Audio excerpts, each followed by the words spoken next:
Greetings, cozy knights. Lower your swords and rest by the fire. Tonight, we journey through the hidden lore about the weapons of Skyrim. The blades, bows, and artifacts that carry centuries of blood, betrayal, and buried history. Drop a comment below and tell me where you're listening from tonight and what games you want me to cover next. And subscribe if this helps you sleep. The blade that feeds on friendship. There are weapons in Skyrim that hurt your enemies. And then there is the ebony blade, a weapon that hungers for something far more specific. Deep beneath Dragon's Reach, sealed behind a locked door in a chamber that only the Jarl of Whiterun and his court wizard were ever meant to know about, sits a katana unlike any other in the game. It is black as a starless sky, thin-bladed and deceptively elegant, and it belongs not to any Nord warrior or Blades assassin, but to Mephala, the Daedric prince of lies, manipulation, and the web of deceit she forever spins across Tamriel. What makes this weapon so unsettling is not its enchantment in the mechanical sense, absorbing 10 points of health per strike, but the condition for making it stronger. Mephala instructs you to nourish the blade with what she calls the blood of deceit. That means killing people who trust you, not bandits, not Draga, not ancient monsters from the depths of the earth. The people who consider you a friend. Every time you betray someone who relied on you, the blade drinks deeper, growing more powerful until it reaches its full, terrible potential after 10 such betrayals. Mephala herself speaks to you along the way, her voice dripping with satisfaction, each murder feeding the blade until finally she says, her tone almost joyful, "At last, my blade is returned to its full glory." Go forth, child. Continue your tiny subversions against the orders of trust and intimacy. Older than memory, the ebony blade is not merely a powerful weapon introduced as a side quest reward. It has appeared in virtually every mainline Elder Scrolls game since Arena. The very first game in the series, stretching all the way back to 1994. This blade has been placed in Valenwood, in Daggerfall, in Morrowind, in Oblivion, and finally here in Skyrim. Always finding its way into the hands of a new wielder, always leaving ruin in its wake. It is one of the most persistent of all Daedric artifacts across the entire franchise's history, which tells you something important about how Mephala operates. She does not tire of this weapon. She does not move on. She is endlessly patient, content to let the blade sit in darkness for centuries until the right person comes along. Someone curious enough, or perhaps weak enough, to open the wrong door. The Skyforge could not unmake it. Here is a detail that almost no player ever notices, because it is buried in a piece of in-game lore rather than any conversation or codex entry. Before the events of Skyrim begin, Jarl Balgruuf, the Greater of Whiterun, discovered the ebony blade hidden within his own keep. He knew what it was. He knew what it had done to previous owners. And to his immense credit, he tried to destroy it.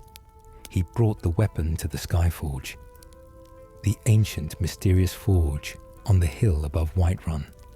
A forge so hot it was said to be heated by a slumbering eagle that was older than the Nord people themselves. He placed the ebony blade in those fires, and the blade did not melt. It did not crack. It did not even grow hot. According to the lore, it actually seemed to cool the coals around it, as though the forge itself recoiled from what had been placed upon it. Balgruuf, unable to unmake it, and unwilling to throw it away where someone might find it, locked it in the deepest chamber of Dragon's Reach and gave the key to only 2 people in all of Whiterun. And there it sat, whispering, until his youngest son wandered a little too close to the wrong door. Mephala and the Dark Child. The story of how the Ebony Blade re-enters the world of Skyrim begins not with the Dragonborn, but with a child. Nelkir, the youngest son of Jarl Balgruf, was always a quiet boy, kept largely away from the bustle of the Great Hall. But slowly, his behavior became something else. Withdrawn, suspicious, brimming with anger toward his own father. Balgruf noticed, troubled, and when you first encounter Nelkir and manage to earn his trust, he tells you about the Whispering Lady. A voice behind a locked door, somewhere deep in Dragon's Reach.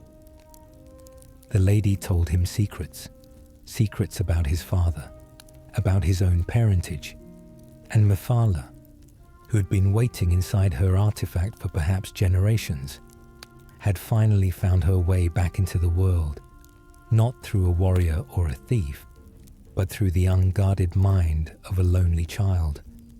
It is one of the darkest and quietest horror stories in the game, if you take a moment to think about it. The many names of Mephala's weapon. Across the lore, texts, and cultural traditions of the various peoples of Tamriel, the Ebony Blade accumulates names the way a cursed heirloom accumulates dust. In the scholarly tradition, it is simply called the Ebony Blade or the Black Edge. Among Khajiit mythology, where it is referenced but never named directly, it is described as the killing word of the spider and the black edge of shadow. Other lore texts refer to it as the vampire and the leech, names that speak plainly to its function.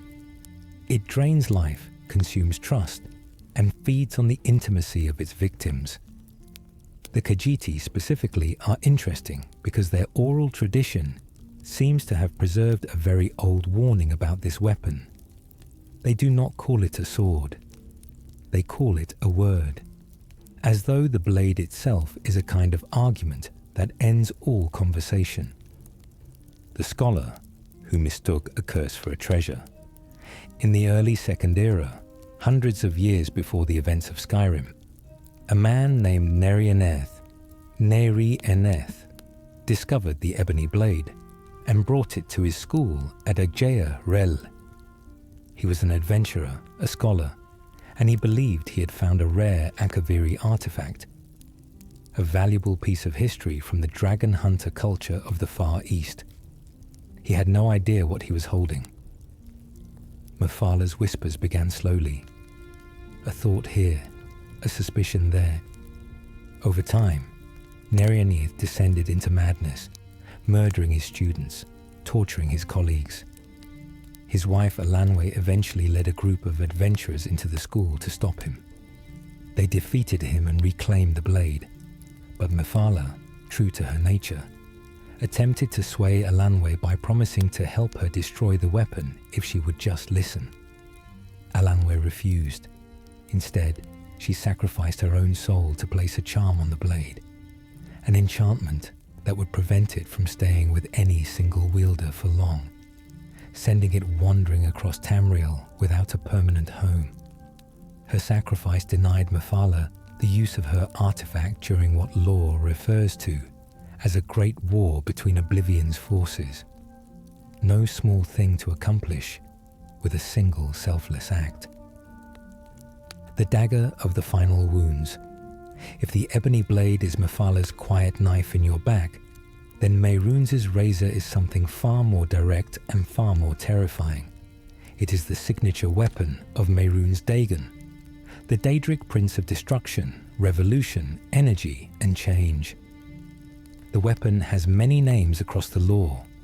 The Dagger of the Final Wounds, the Bane of the Righteous, the Kingslayer, and its most famous quality, the one players whisper about when discussing late-game daggers, is the small but ever-present chance that any single strike might simply kill your target outright, regardless of how much health they have remaining.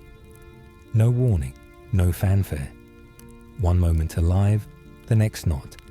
This is said in the lore to reflect the nature of Mehrunes Dagon himself, who presides over change and destruction and believes firmly that nothing in existence should be permanent. the blade assembled from ruin. What most players do not realize is that Mehrunes' razor is not a single forged object. It is composed of 4 distinct pieces: the hilt, the pommel, the scabbard, and the blade itself, that were scattered across Skyrim after its destruction during previous events in Elder Scrolls history. When Silas Vesuvius, a devoted collector of Mythic Dawn memorabilia, contacts the Dragonborn, he has found the scabbard. The other pieces are held by 3 different characters across the province: a Nord in Morthal, a Hagraven at Dead Crone Rock, and an Orsimer warrior in Cracked Tusk Keep. The journey to reassemble the blade is already a journey into danger. But the final choice Mehrunes Dagon demands: kill the innocent man who hired you to collect the pieces, or walk away and never hold the completed weapon. Is the moment the quest reveals exactly what kind of weapon this is and what kind of god made it. Closer to 2%, the razor's legendary instant kill enchantment is stated in early design documents as intended to trigger 1% of the time. It was meant to feel rare, almost mythical, a killing stroke that exists more in legend than in practice. But due to an error in the game's script, the actual formula used to calculate the chance comes out to 2, divided by 101, which works out to just under 2%, rather than exactly 1. It is a small difference in the numbers, but it means the razor fires its killing stroke nearly twice as often as originally designed. This was never patched in the base game. The unofficial Skyrim patch does address it.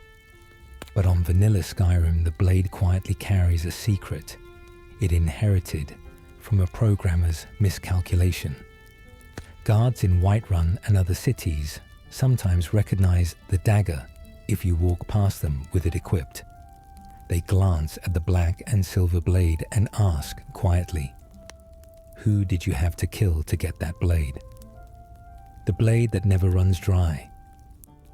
One of the practical details that separates Mehrunes' razor from nearly every other enchanted weapon in the game is that its enchantment carries infinite charges. Every other weapon in Skyrim, every soul-trapping dagger, every frost-enchanted war axe, every enchanted bow, will eventually exhaust its charge and require recharging with a soul gem. Not the razor. Its ability to deal its killing strike is simply always present, always loaded, requiring nothing from you. The lore implications of this are interesting. Mehrunes Dagon does not want his blade to ever go quiet. He is the prince of change and revolution, and there is no natural end to that. The razor simply keeps working, forever, a constant reminder that in Dagon's philosophy, nothing is ever finished, and nothing is ever safe from being undone. The Daedric letter in the dark. There is a piece of visual detail on Mehrunes' razor that almost no player ever stops to look at closely enough to notice. Engraved onto the scabbard, the outer sheath that holds the blade when it is at rest, is the Daedric alphabet character for the letter O. That is all. No inscription, no visible script, no threatening declaration, just a single letter. What does it mean? The game never explains it. The lore never explains it. It simply exists, half hidden on an object you might carry for dozens of hours without ever tilting the camera to the right angle. The best current theories among lore scholars in the community suggest it may refer to oblivion itself, or to a Daedric word meaning opening or wound. Given that Mehrunes' razor is called the dagger of the final wounds, the second interpretation carries a quiet poetry worth sitting with. The mace that makes strangers flinch. There are weapons in Skyrim that cause NPCs to comment, and then there is the Mace of Molag Bal. When you walk through Whiterun or Riften or Markarth with this weapon at your hip, ordinary citizens stop mid-conversation, look at what you are carrying and beg you, sometimes nearly desperate, to put it away. A common guard in Falkreath might say quietly, "That mace, get it away from me, get it away." A merchant who has stood calmly through countless conversations about murder weapons will back up slightly and say nothing, their voice changed, their composure broken. It is the only weapon in the base game that reliably produces this reaction from NPCs who have no specific lore knowledge of it. The game is suggesting, through these reactions, that the Mace of Molag Bal carries something visible even to people who do not know its name, something that reads as wrong, even to those who spend their lives around violence. An Orcish smith in Cold Harbour. Among the many legends that swirl around the origins of the Mace of Molag Bal, one account has persisted through the centuries and appears most consistently in the scholarly tradition. According to this version of events, Molag Bal, the Daedric prince of domination and enslavement, the Lord of Cold Harbour, tricked an Orcish blacksmith into travelling to his realm. The smith was talented, perhaps the finest of his generation, and Molag Bal wanted his craftsmanship placed in service of something permanent and terrible. Once inside Cold Harbour, the Orcish smith was enslaved, forced to work in the pits of that dark and lightless realm, his skills stripped of any freedom and turned entirely toward creation at his captor's direction. The resulting weapon, dense, brutal, covered in jagged points, carrying the enchantment to drain magicka and stamina and trap the souls of the fallen, is said to bear the marks of a craftsman who worked under duress. Not a weapon made with pride, a weapon made under compulsion. There is a difference, and perhaps you can feel it when you pick it up.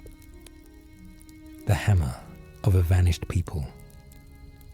Volendrung is one of the oldest weapons in all of Tamriel.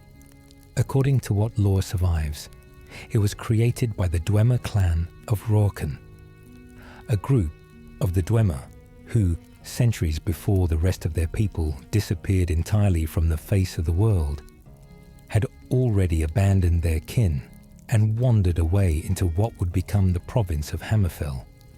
The clan's name lives on, barely, in fragments of text and in the weapon they left behind. Volendrung is described as the Hammer of Might, and in mechanical terms, it is one of the heaviest and most punishing two-handed weapons in the game, stamina draining with every hit. But the deeper lore detail is this. Like the Dwemer who made it, Volendrung has a tendency to simply vanish. Throughout its history across the Elder Scrolls, the hammer appears and disappears without explanation, surfacing briefly in the possession of one person or another before slipping away again. It is as though the weapon inherited its creator's most defining characteristic, the capacity to be suddenly, inexplicably, completely gone. Malakath's claim. Although Volendrung was made by the Dwemer, it is now associated not with Dwemer lore but with Malakath, the Daedric prince of the spurned and the ostracized, the patron deity of orcs and those who have been cast out. How a Dwemer weapon came to be tied to an Orcish Daedric prince is not entirely clear, but the connection runs deep enough in the lore that the weapon is generally classified as one of Malakath's artifacts. This also explains one of the more mechanically curious details about Volendrung in Skyrim. When you go to temper the weapon at a grindstone, it requires ebony ingots rather than any form of dwarven metal. The in-world explanation, at least among lore theorists, is that Volendrung has been so thoroughly claimed by Malakath and the Orcish connection to Oblivion's ebony that its Dwemer origins no longer fully apply to the object it has become. The sword of Ysgramor's enemies. Wuthrad is one of the most politically charged weapons in Skyrim, in a game that already contains a civil war, an ancient racist prophecy, and a demigod trying to end the world. It is the legendary battle axe of Ysgramor, the ancient Nordic hero who led the 500 companions in their campaign to drive the elves from Skyrim and Solstheim thousands of years before the events of the game. The axe is decorated with the carved visage of a screaming elf, not merely as art, but as a declaration of purpose. And that purpose is written into the enchantment. Wuthrad deals extra damage specifically to high elves, wood elves, dark elves, and farmer. 20% more damage. In a game where you might count Dunmer, Bosmer, or Altmer characters among your companions or allies, carrying Wuthrad is a statement about which history you are walking inside. The weapon never lets you forget what it was made to do. The axe that started Shattered. When you first arrive in Whiterun and make your way up to Jorvaska, the great mead hall of the companions, built from the upturned hull of Ysgramor's own ship, Wuthrad is already present, but it is not whole. The legendary axe that once cleaved through the armies opposing Ysgramor's campaign is in fragments, kept in the headquarters of the Warriors Guild that considers itself Ysgramor's direct spiritual descendants. 4 of those fragments are inside Jorvaska when the game begins. The process of reassembling Wuthrad is central to the companion's questline, and at the end, the completed weapon is brought to Ysgramor's tomb in the far north, a place where the 500 companions are said to be waiting still, undying, standing vigil. The axe is placed into the hands of Ysgramor's statue to open the final chamber. Then, and this is the quiet, strange detail, you can take it back immediately. The statue simply needed to feel it. The weight of recognition, not the weapon itself, was what was required. The king who held off an empress. Before the Reach was known for the Forsworn, before it was known for its silver blood family politics and its labyrinthine caves, it was known for a man named Faulan. Called the Red Eagle in the stories that survived him, Faulan was one of many feuding kings of the Reach, who was prophesied to one day unite the region. When Empress Hestra of Cyrodiil launched her invasion of the Reach in the First Era, around 1E 1028, Faulan gathered all the loyal Reachmen he could find and led a revolt that came closer to succeeding than anyone predicted. For nearly 2 years, his forces held off the Imperial army, using knowledge of the Reach's terrain, the mountains and the valleys, and the old hidden paths to deny Hestra a clean victory. The sword he carried into those battles is the one you find in Skyrim bearing his name. Red Eagle's Fury. The sword that unlocks a tomb.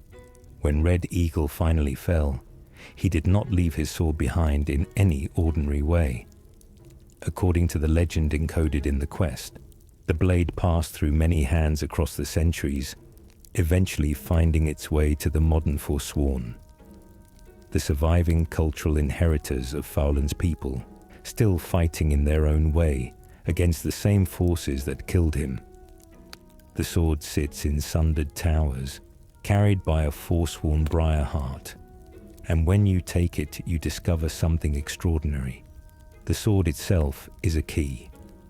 Placing Red Eagle's Fury in a specific altar inside Rebel's cairn unlocks a hidden passage deeper into the mountain, where the Red Eagle himself waits, risen from the grave, answering the call of his own blade.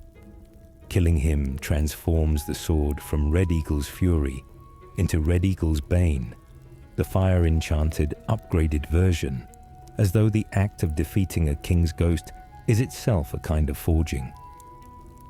The 3 tools of Kagrenac. Keening is one of the most lore-significant weapons in all of Elder Scrolls history, and it shows up in Skyrim almost as a footnote, a reward from a College of Winterhold side quest that many players never even complete. but understanding what keening is requires going back to the deep history of the Dwemer. Lord Cagrenac was the chief architect and tonal craftsman of the Dwemer, the single most brilliant mind among a people defined by their brilliance. He crafted 3 tools intended to interact with the heart of Lorcan, the divine heart of the dead god of creation, buried beneath Red Mountain. The 3 tools were keening, a blade designed to channel the heart's energy, sunder, a hammer designed to strike it, and Wraithguard, a gauntlet designed to protect the wielder from the feedback of both. Together, they were the most audacious attempt in recorded history to steal divine power. Separately, they are unstable and dangerous. In Skyrim, you never hold all 3. You hold only keening, and it is enough to carry an enormous weight of history. A weapon that hurts you. Before you complete the quest line in which Arniel Gain uses keening in his experiment, the dagger carries an unusual property that most players discover only by accident. If you equip it, your maximum health drops by 5 points for as long as the weapon is in your hand. Not your current health, your cap. This is described as the mortal wound effect, and it is the game's way of telling you that holding keening without the full set of protective tools is inherently dangerous. A tiny echo of the catastrophic feedback that presumably tore through the original wielders who tried to tap the heart of Lorcan without Cagrenac's full arsenal. The lore precedent for this goes all the way back to Morrowind, the Elder Scrolls game set on the island where Red Mountain stands. There, picking up keening without wearing Wraithguard would kill you almost instantly. Skyrim is far gentler about it, just a quiet drain on your health ceiling. But the principle is the same. The bow that will fall if you rush. Zephyr is found in the dwarven ruin of Arkenthams, deep in a questline involving a ghostly adventurer named Catria, and the mystery of why the ruin collapsed. Early in the exploration of the site, before you reach the tonal locks and the ancient mechanisms, the path leads across a high chamber with a fallen log spanning a gap above a fatal drop.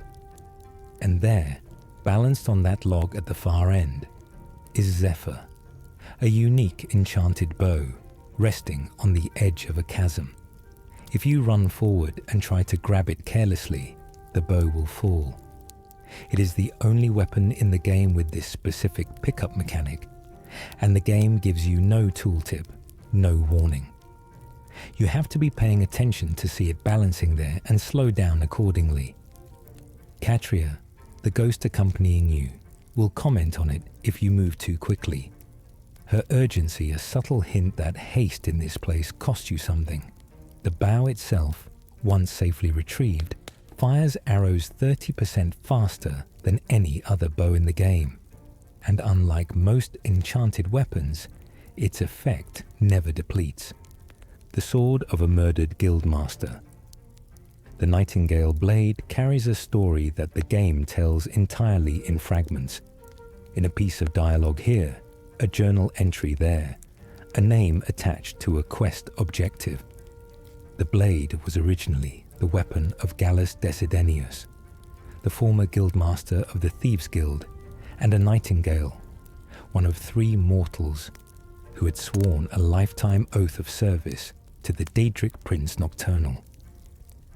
Gallus was murdered by his closest partner, Mercer Frey, a man he trusted completely, a man who had taken the same oath and walked the same shadowed path.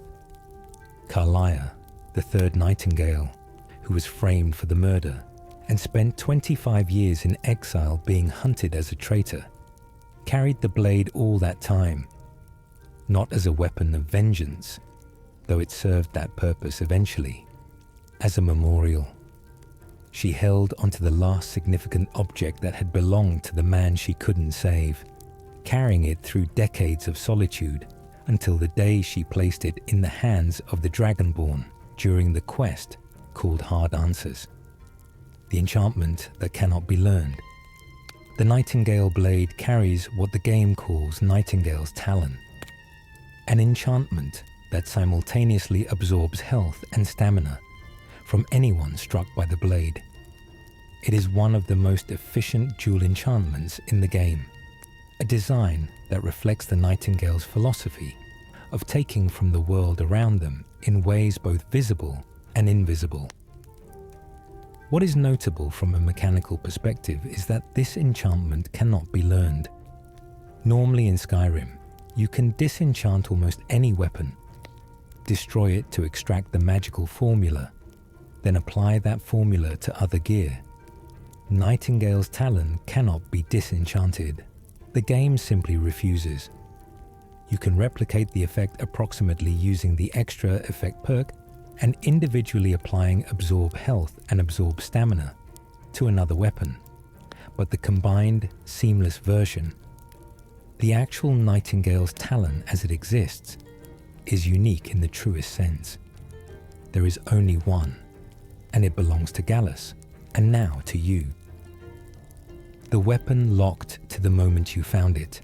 The Nightingale blade is what game designers call a leveled item, a weapon whose statistics are permanently set at the moment you first acquire it, scaled to whatever level you happen to be at the time. Pick it up at level 10, and it is a comparatively modest sword. Pick it up at level 47, and it is one of the most powerful swords in the game.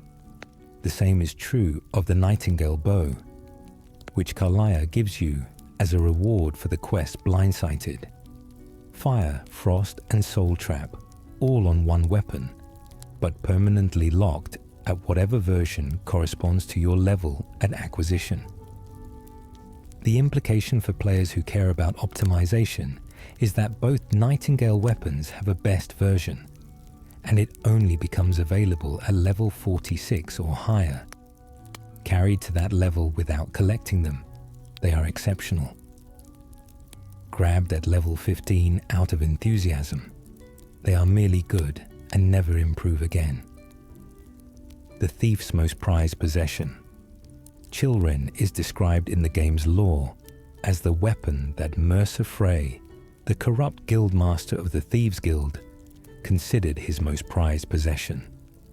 Not the most useful weapon, his most prized. A thing he valued beyond its utility, beyond its sale price, beyond any practical consideration.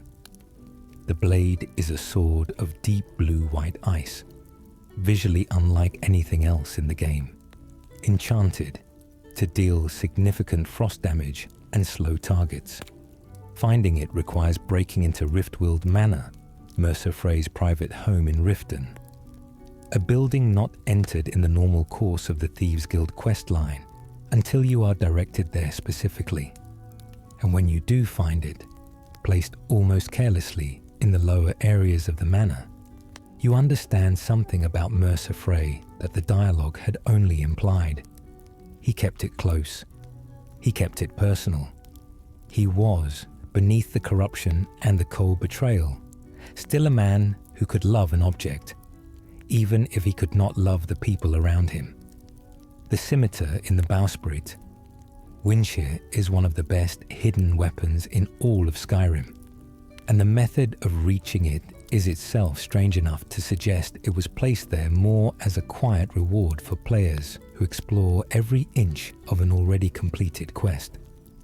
During the Dark Brotherhood quest called Hail Sithis, you are sent to assassinate the Emperor of Tamriel aboard his private ship, the Kataria, anchored just off the coast.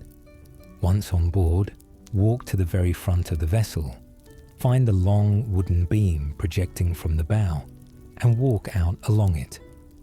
At the tip of that beam, wedged into the wood as though someone threw it there from a great height and never came back for it, is a scimitar called Windshear. Its listed enchantment is unusual. Bash attacks have a chance to knock enemies down, but the undocumented, more powerful effect is that every regular attack staggers any opponent 100% of the time. Not a chance, not a probability, but certainty on every single swing.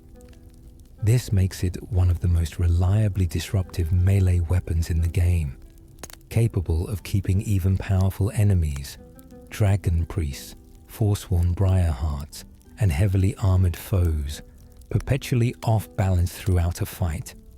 A weapon that rewards exploration of a ship's bowsprit with something the game never bothered to tell you was there. The dagger named for a mother's crime. The Blade of Woe carries a name that the game almost never explains, and the explanation, when you find it buried in Elder Scrolls lore, is one of the darkest origin stories in the franchise.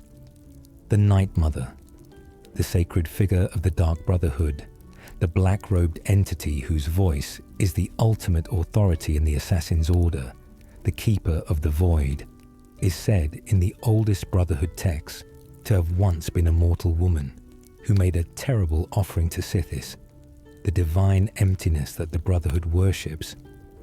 She killed her own children, 5 of them, and the weapon she used for this act, a dagger, slender and curved, and carrying the weight of something irredeemable, became the symbolic foundation for a weapon that the Brotherhood has passed down through the ages. The Blade of Woe is named after that original instrument of sacrifice. It is not merely an assassin's tool. It is a memorial to the act that, according to the Brotherhood's own belief, created their order. The dagger the Night Mother enchanted, the Blade of Woe as it appears in Oblivion, the previous Elder Scrolls game, begins its in-game life as a completely unenchanted dagger. Lucien Lachance, a senior member of the Brotherhood, presents it to the player as a gift when they first join and calls it a virgin blade, meaning it has never been used to take a life, a weapon of pure potential, not yet stained. The player carries it through the entire Dark Brotherhood questline in that game, fighting their way through assassinations and betrayals, and then, at the culmination of the quest, when the true traitor in the Brotherhood is revealed, and you stand before the Night Mother herself. She reaches out through the veil between the living and the dead, and enchants the blade as a reward for your loyalty. The Night Mother herself. In Skyrim, the blade is already enchanted when you find it, carried by Astrid, with an absorb health effect already humming in the metal. The ceremony already happened somewhere in the past, before you ever arrived. The dagger that outclasses Daedric.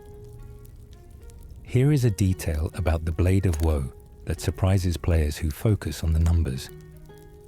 In terms of base damage, it is higher than a standard Daedric dagger, the type of dagger that requires one of the rarest crafting ingredients in the game and sits at the top of the standard smithing progression.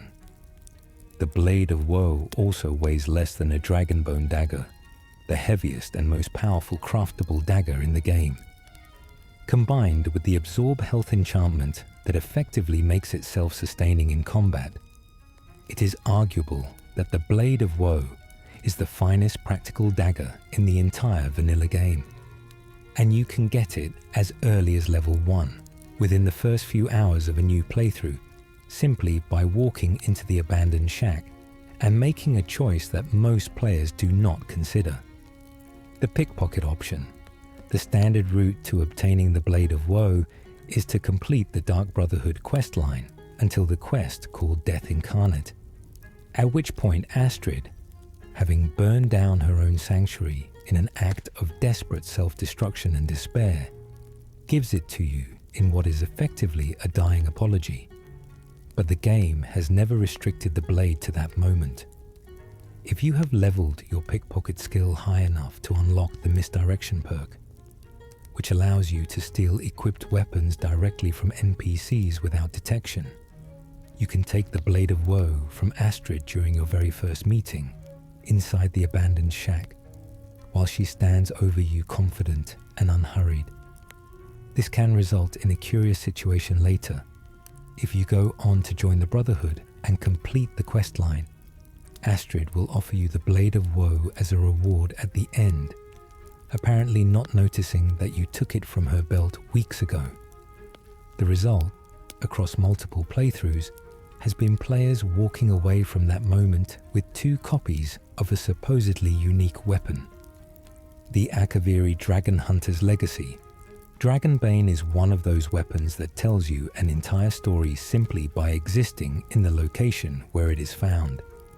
It sits in Skyhaven Temple, the ancient hidden fortress of the Blades, discovered during the main quest line when Delphine and Esbern lead you to Alduin's Wall, a stone monument that chronicles the last time the dragons rose and were defeated by mortal heroes.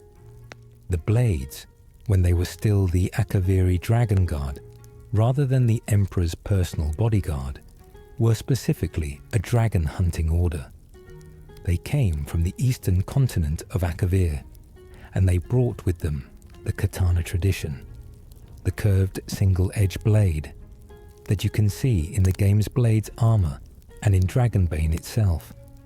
The weapon deals extra damage to dragons as its primary enchantment, and when used on non-dragon enemies, it deals shock damage instead, a secondary effect that keeps it useful across all combat.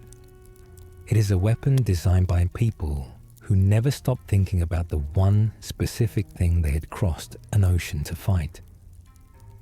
The bow that shot a god's heart.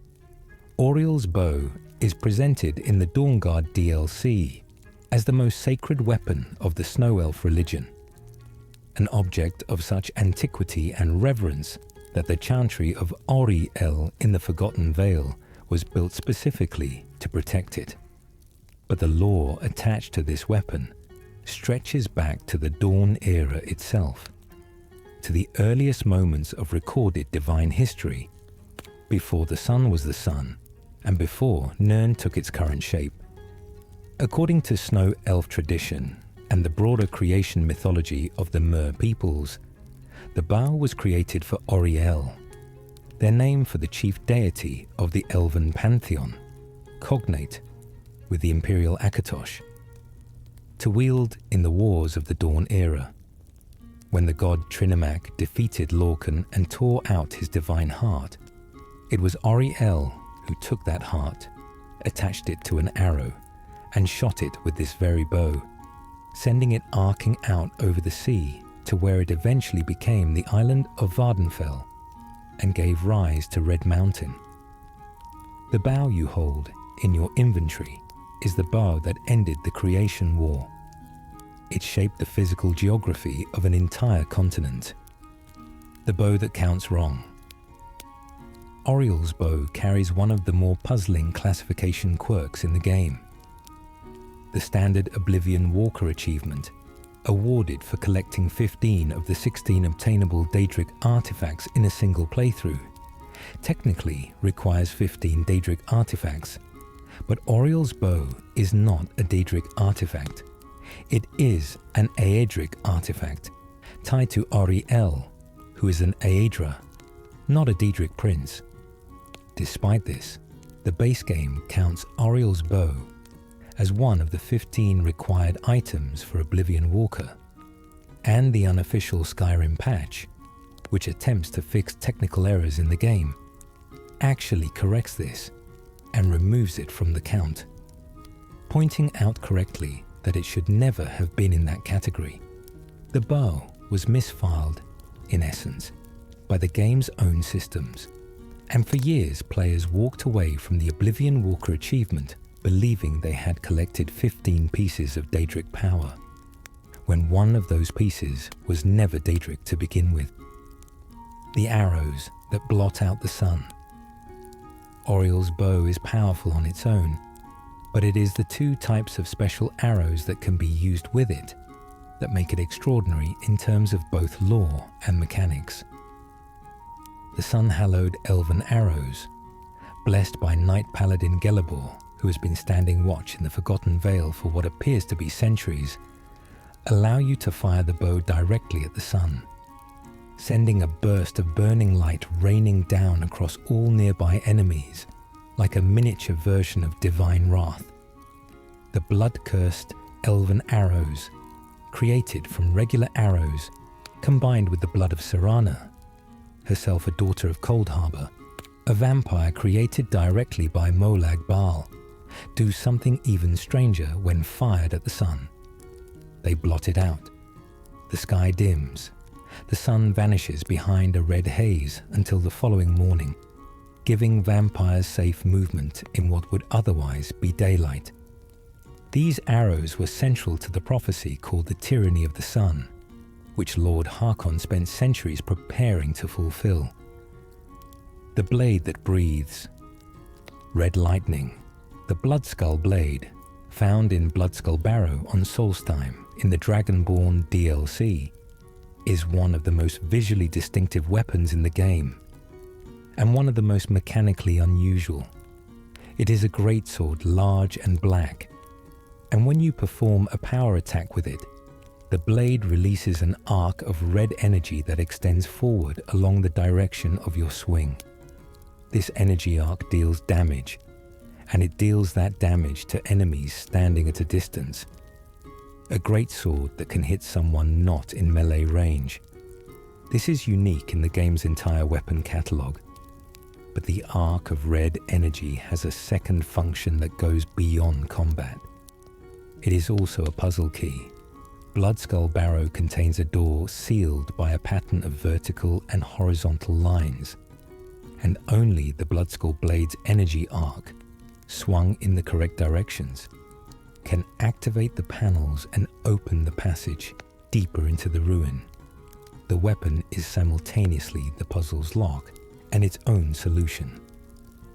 A 2-century-old corpse's sword, the Bloodskull Blade, is found on the body of Gratian Corellius, a miner from a Raven Rock settlement who descended into the Barrow approximately 200 years before the events of Skyrim to investigate a strange discovery.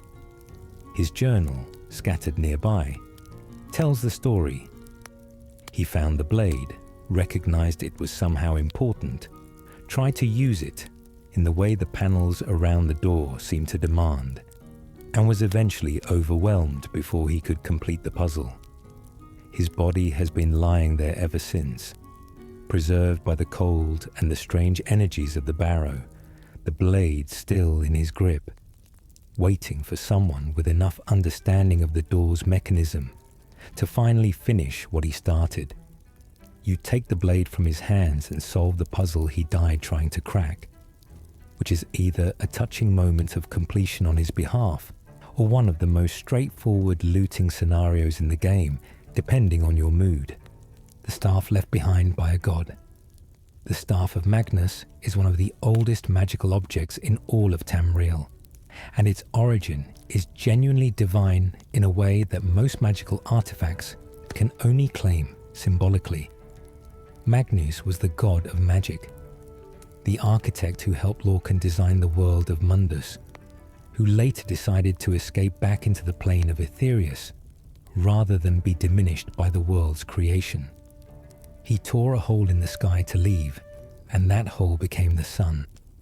His followers tore smaller holes when they departed, and those holes became the stars.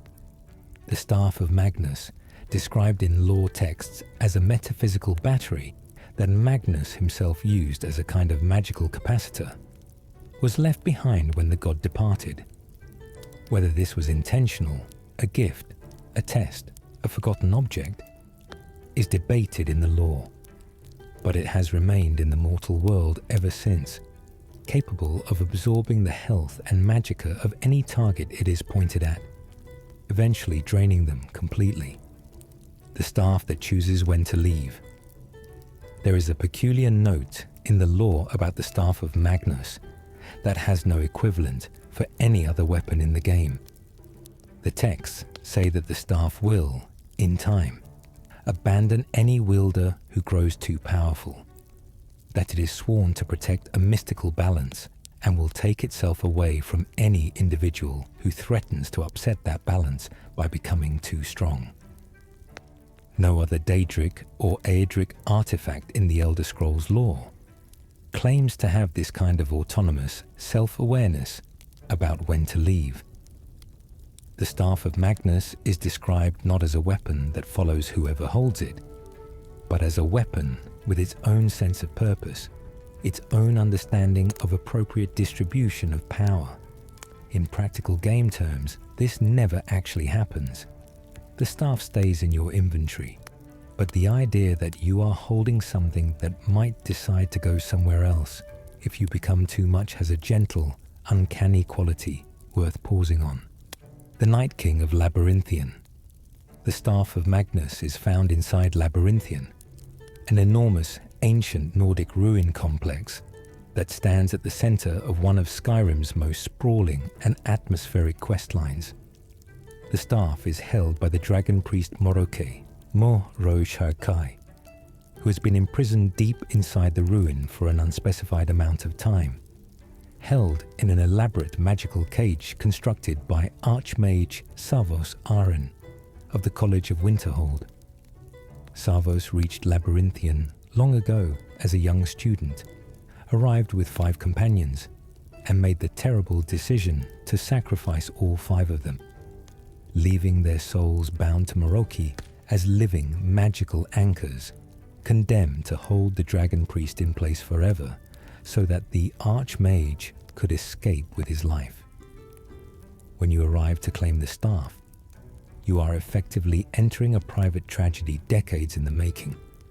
The staff waits in the hands of a being who should have been destroyed long ago, preserved in horror by the cowardice of the man who founded the institution you serve. The stolen sword at the bottom of a ruin. In Riften, if you spend enough time talking to a battle-hardened woman named Mjol, the lioness, she will eventually tell you about the worst day of her life. She was an adventurer once, one of the best by her own account, who had travelled all across Tamriel with her sword, a glass blade she called Grimsever, at her hip. She took a contract that led her into the Dwemer ruin of Mzinchaleft, and deep inside that ruin she ran into a dwarven centurion. One of those enormous, steam-driven mechanical guardians that the Dwemer built to protect their most sensitive chambers. It struck her hard enough to knock Grimsever from her grip and leave her grievously wounded. A man named Erin found her barely conscious near the surface and carried her to Riften, where she recovered, but never went back for the sword. She retired from adventuring entirely. Grimsever still lay on the stone floor of the ruin where it fell, beside a dark bloodstain, waiting.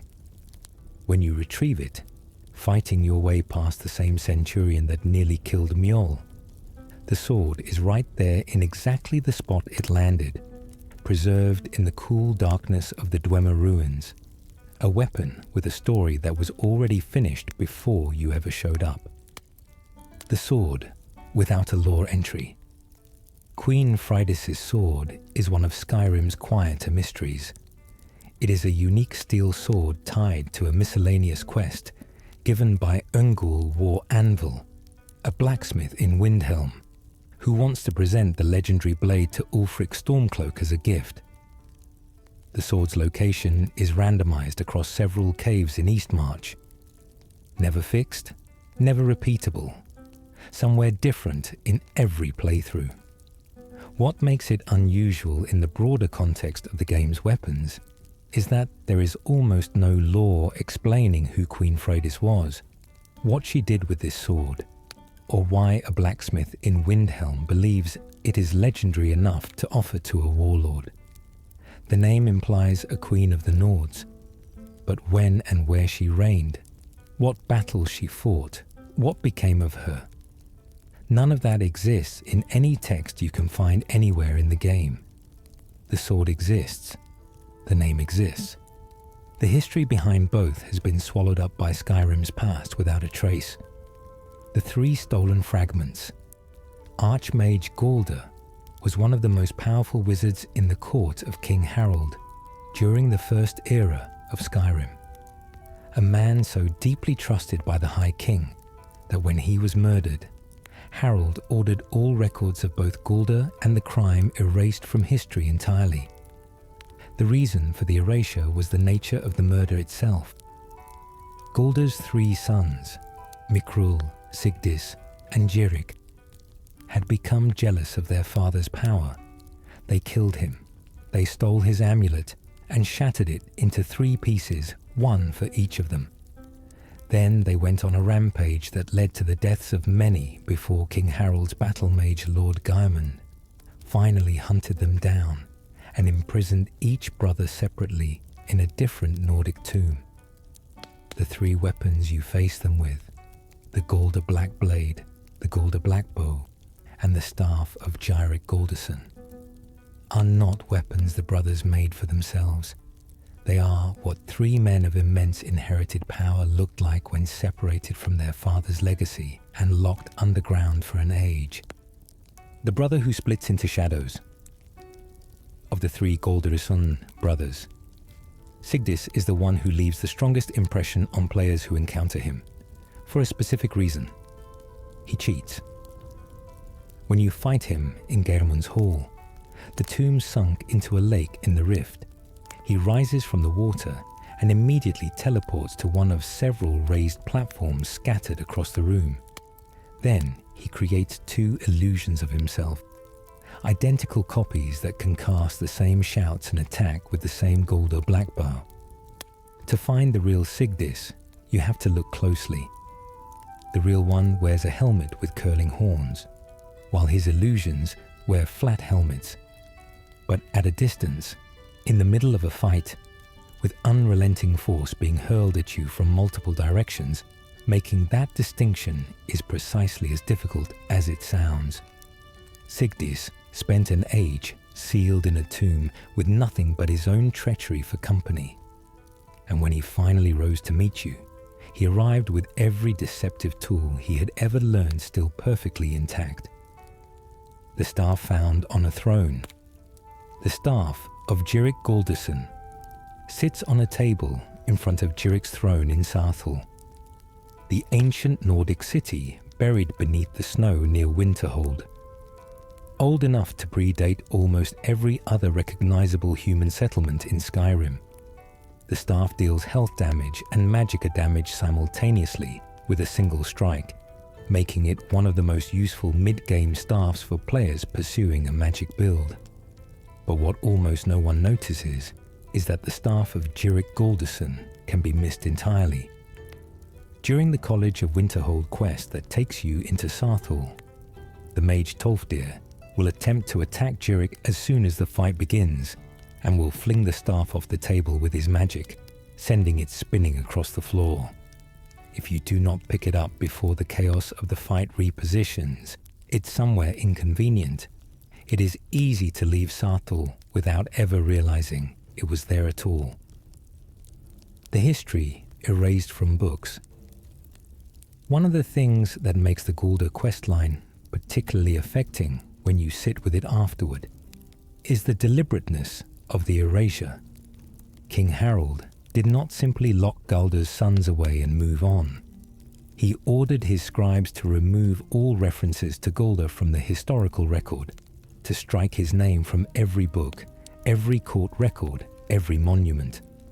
The conspiracy of silence that followed was so thorough that by the 4th era, when the events of Skyrim take place, the most you can find is a fragmentary account called Lost Legends, which speculates about a wizard who may or may not have existed and whose sons may or may not have been responsible for his death. The truth is there, buried in the 3 tombs, waiting in 3 sets of skeletal hands. The weapons are the only honest record left. The axe that is not a Daedric artifact, the rueful axe presents one of the most curious classification problems in all of Skyrim's Daedric questlines. It is given as a potential reward by Clavicus Vile, a Daedric prince. It was created through the involvement of Daedric power. It feels in every narrative and visual sense like a Daedric artifact, and yet the game categorically does not count it as one. The Oblivion Walker achievement, which requires collecting 15 Daedric artifacts in a single playthrough, does not register the rueful axe, If you take the axe instead of the Mask of Clavicus vial, which does count, you will find yourself one artifact short at the end of the achievement run, with no way to correct the gap in that playthrough. The game even flags this inconsistency itself. Guards who see you carrying the axe will quietly remark that it looks sharp enough to cut through a god, acknowledging its power without resolving the question of what it actually is. The worst joke Clavicus ever told.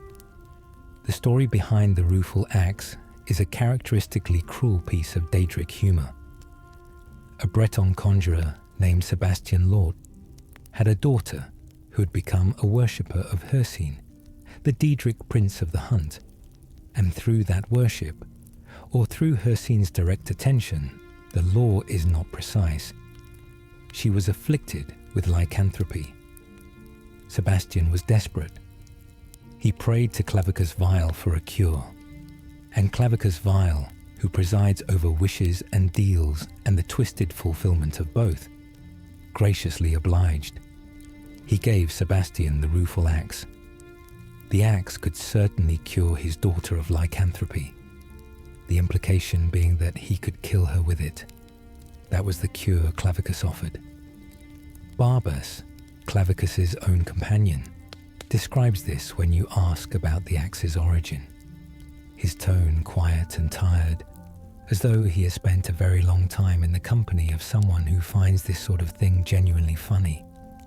The axe even has 2 howling wolf motifs carved into it, a detail you might miss if you are not looking. The axe that grows with each kill, the Dawn Guard. Rune Axe is the only artifact in the entire base game, and its DLC expansions that is classified as a war axe, not a battle axe, not a sword, specifically a war axe. It is obtained through the Lost Relic quest, available only if you have sided with the Dawnguard faction in the main Dawnguard questline, and its enchantment has a property unlike any other weapon in the game. It grows stronger the more undead you kill with it. For every 10 undead enemies destroyed by the axe, its sun damage enchantment increases by 10 points, up to a maximum of 100 bonus damage. The counter keeps running past that point, but the power growth stops. The implication the lore reaches for is that the axe remembers every battle, every Draga that falls to it, every skeleton, every vampire. The weapon accumulates that record and converts it into greater and greater radiance against the next enemy in line. The Dawn Guard, who first forged it, built the memory directly into the metal. The hammer that writes on the ground, the Dawn Guard rune. Hammer occupies a small and specific niche among the Dawn Guard faction's weapons, but it does something visually and mechanically unlike any other weapon in the game. When you perform a power attack with it, the hammer places a fire rune directly on the ground beneath the target. Not a rune you cast from your hand, not a trap you set manually, but a rune that writes itself from the impact of the blow. The rune then detonates when an enemy steps on it, dealing fire damage. This is the only weapon in the game that generates area denial spell effects purely through physical combat, no magic skill required. The crossover between the smithing tradition of the original Dawn Guard and the runic magic embedded in the hammer's design suggests the Order's founders understood that fighting vampires across centuries would require weapons that could do more than one thing at once. A hammer that also sets traps is a hammer designed by people who expected to be outnumbered. The bow of the Dawn era champion. Oriel's bow fires at a speed 45% faster than a standard bow. With the right combination of sun-hallowed arrows and a clear sky, firing it directly at the sun itself triggers a burst of solar energy that rains down on all nearby enemies simultaneously. A weapon that uses the actual sun as a secondary firing mechanism. These are the facts most players know. What is less commonly observed is the sheer age implicit in the weapon's design. Knight Paladin Gelibor, who has been standing watch over the chantry of Auriel in the Forgotten Vale since before the Dwemer enslaved the Snow Elves, which places him at roughly the same age as some of the oldest living things in the game, treats the bow with the reverence of something he has personally been guarding for centuries. Not a prized artifact, not a powerful weapon, a sacred object, the kind of object for which you build an entire temple in an isolated mountain valley and stand at the door until the end of the world if necessary. The slave bow of the Snow Elves. The Snow Elves who built the chantry of Auriel were, at the time of the Dawnguard DLC's backstory, already a civilization under siege. The Dwemer, their ancient rivals, had agreed to shelter the Snow Elves after the Nordic genocide campaigns of Ysgramor's era, but the price of that shelter was servitude and eventually the feeding of the Snow Elves on toxic fungi that stripped them of their sight and reduced them, across generations, to the Falmer, the blind, monstrous creatures found throughout Skyrim's deepest ruins. Gelibor and his brother Vurther were among the very few Snow Elves who found refuge in the chantry before the Dwemer's terms were accepted, preserving their sight and their culture in isolation. Auriel's bow was central to their faith, their history, their very identity. When Vurther was infected with vampirism and descended into the plan to use the bow to blot out the sun forever, he was attempting to weaponize the holiest object of his own dying people.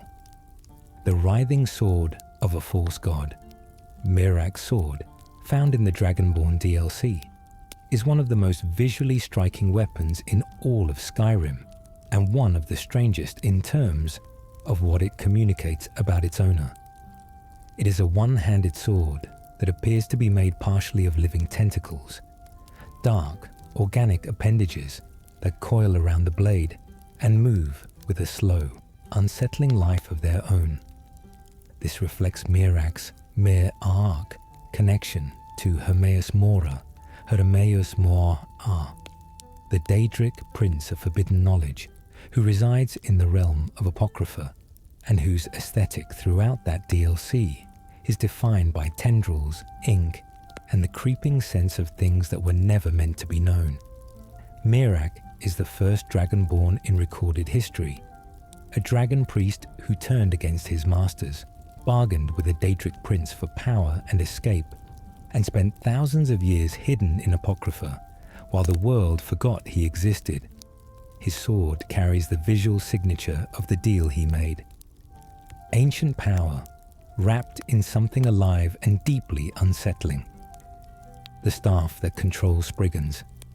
Mirak's staff, wielded by the same ancient Dragonborn, is topped with a coiling tentacle that mirrors the design of his sword, reinforcing the visual coherence of a character who has spent millennia in a realm that looks exactly like that. Its enchantment summons Spriggans, the nature spirits found throughout Skyrim's forests, tree-shaped beings of bark and green light that normally have no interest in serving anyone. The notion that a creature defined by wild, unkempt natural magic can be commanded through an artifact built from Hermaeus Mora's aesthetic of control and forbidden knowledge is quietly ironic. Mirak's time in Apocrypha twisted everything he touched into something that served only him, including creatures that existed specifically to serve nothing. The burial ice that became weapons. Stalrim is one of the most unusual crafting materials in all of Skyrim, and the first thing to understand about it is that it is not a metal. It is not an ore in any traditional sense. It is ancient enchanted ice, specifically ice that formed around and within the burial mounds of the ancient Nords of Solstheim, so old and so saturated with the residual enchantment energy of generations of burial rituals that it hardened into a workable mineral over centuries. The Skal people of Solstheim, the indigenous Nords who maintained the old ways long after the mainland forgot them. Considered Stalrim sacred, the practice of harvesting it from burial sites and forging it into weapons was deeply offensive to Skal tradition, a violation of the dead and of the natural order of things. When you complete the quest A New Source of Stalrim and are given the knowledge to work with it, you are receiving something the Skal have conflicted feelings about sharing. The chaos that strikes 3 ways. The chaos damage enchantment, available only through the Dragonborn DLC, is one of the most powerful enchantments in all of Skyrim, and one that is easy to overlook because it never appears on vendor soul gear and can only be found on specific weapons in Solstheim. Its effect is a 50% chance on each hit to deal fire damage, a 50% chance to deal frost damage, and a 50% chance to deal shock damage. And these chances are calculated independently, meaning a single strike can theoretically trigger all 3 simultaneously, or 2, or 1, or none. Combined with perks that boost each individual damage type, a well-built character with chaos damage on a weapon can produce some of the highest single-strike damage values in the entire game. The enchantment was unique to the Dragonborn DLC and never replicated in the base game's enchanting system, making weapons that carry it among the most coveted in the game's economy. The weapons that only work by moonlight. Silent Moon's camp is a small bandit camp northwest of Whiterun, unremarkable from the outside, sitting on a hill with a few fire pits and a forge that looks slightly different from the standard Nordic design. What sets it apart is a book left near the forge that describes something called the Lunar Forge, a crafting station said to be capable of imbuing weapons with the power of Skyrim's 2 moons, Massa and Secunda. The weapons crafted there, called lunar weapons, carry an enchantment that deals burn damage, but only while the moons are out. During the day or on a moonless night, the lunar enchantment goes completely dormant. The book hints that the forge itself is only fully operational when both moons are full. It is one of the few places in Skyrim where the in-world calendar and the game's actual moon cycle interact with the properties of a physical weapon, a detail so subtle that most players pass through the camp, kill the bandits, and leave without ever reading the book or testing the forge. The weapons of double damage and old grudges. Silver weapons occupy a unique position in Skyrim's combat ecosystem that most casual players never fully appreciate. A standard silver sword, carried by members of the Silver Hand, the werewolf hunting mercenary group that is the primary antagonist of the companion's questline, deals double damage to undead enemies and double damage to werewolves. Not bonus damage, double. The entire base damage output multiplied by 2 against those specific target types. Given that the companions themselves are secretly a werewolf cult, and given that the Silver Hand has been hunting them specifically because of that secret, a silver weapon found on a dead Silver Hand member is arguably the most plot-coherent item you can find in the companion's storyline. You are walking away from a battle with a weapon designed by the enemies of the people you serve, built specifically to kill people like your own companions. The dagger made from Hagraven.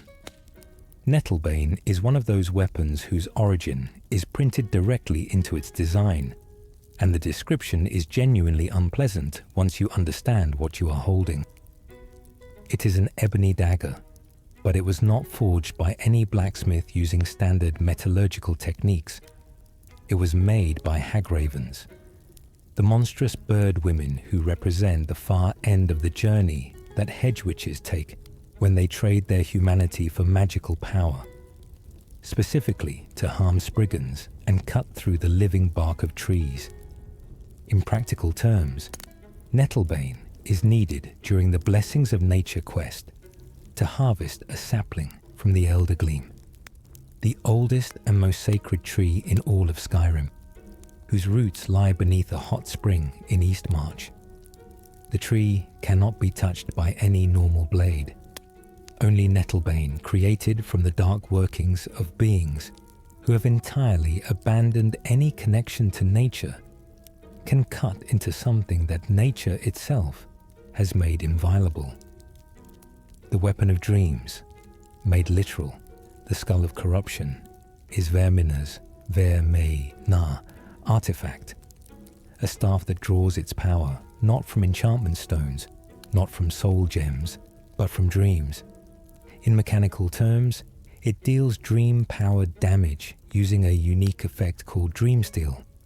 In lore terms, Vermina is the Daedric Prince of dreams and nightmares, who governs the darkest and most formless parts of sleep, and her artifact reflects this domain completely. To charge the Skull of Corruption, you must creep near sleeping NPCs while wielding it, and absorb their dreams directly from their resting minds. The dreams are drawn out like a slow drain, leaving the sleeper unchanged in the morning. They will wake up, continue their day, never knowing something was taken from them in the night.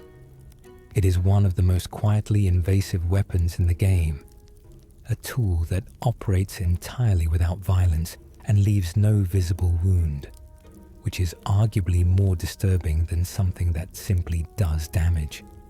The Night to Remember, Sanguine's Rose, the artifact of the Daedric Prince of Debauchery and Excess, is obtained after one of the stranger quests in the game. It begins not with a summons, not with a vision, but with a drinking contest in a tavern. Sam Gaven, who approaches you in a pub and challenges you to an increasingly excessive drinking competition, turns out to be a direct manifestation of Sanguine himself. And the morning after that contest, you wake up with no memory of what happened, in a location far from where you started, with a series of notes and clues directing you to piece together the events of the night in question. When you finally track down what happened and return a stolen artifact, Sanguine appears laughing and gives you the rose. It summons a Dremora for 60 seconds, a powerful Daedric warrior from the plains of Oblivion, and its holding style is unique among all the staves in the game, gripped far higher up the handle than standard, as if you are brandishing a flower rather than a weapon. The Chaos Staff of Sheogorath. Wobberjack is named for the sound it makes when it fires, or so players have theorized, and its origin is the mind of the most unpredictable entity in the entire Elder Scrolls multiverse. Sheogorath, the Daedric Prince of Madness, gives you the staff at the conclusion of the Mind of Madness quest, a quest line that takes place entirely inside the deteriorating memories of the mad High King Pelagius, who died in a haunted bedroom in the Blue Palace of Solitude centuries ago. To complete the quest, you must use the Wobberjack within Pelagius's fractured inner world to fix the various anxieties and delusions eating at his subconscious, a process that involves, among other things, hitting a version of Pelagius himself with it and watching what happens. The staff's enchantment fires a random effect at any target. It might deal fire damage, or frost or shock, or instantly kill the target, or turn them into a rabbit, or make them invisible, or heal them completely, or transform them into a chicken, a Dremora, or a shower of gold coins. You never know. Sheogorath would not have it any other way. The dagger that never dies.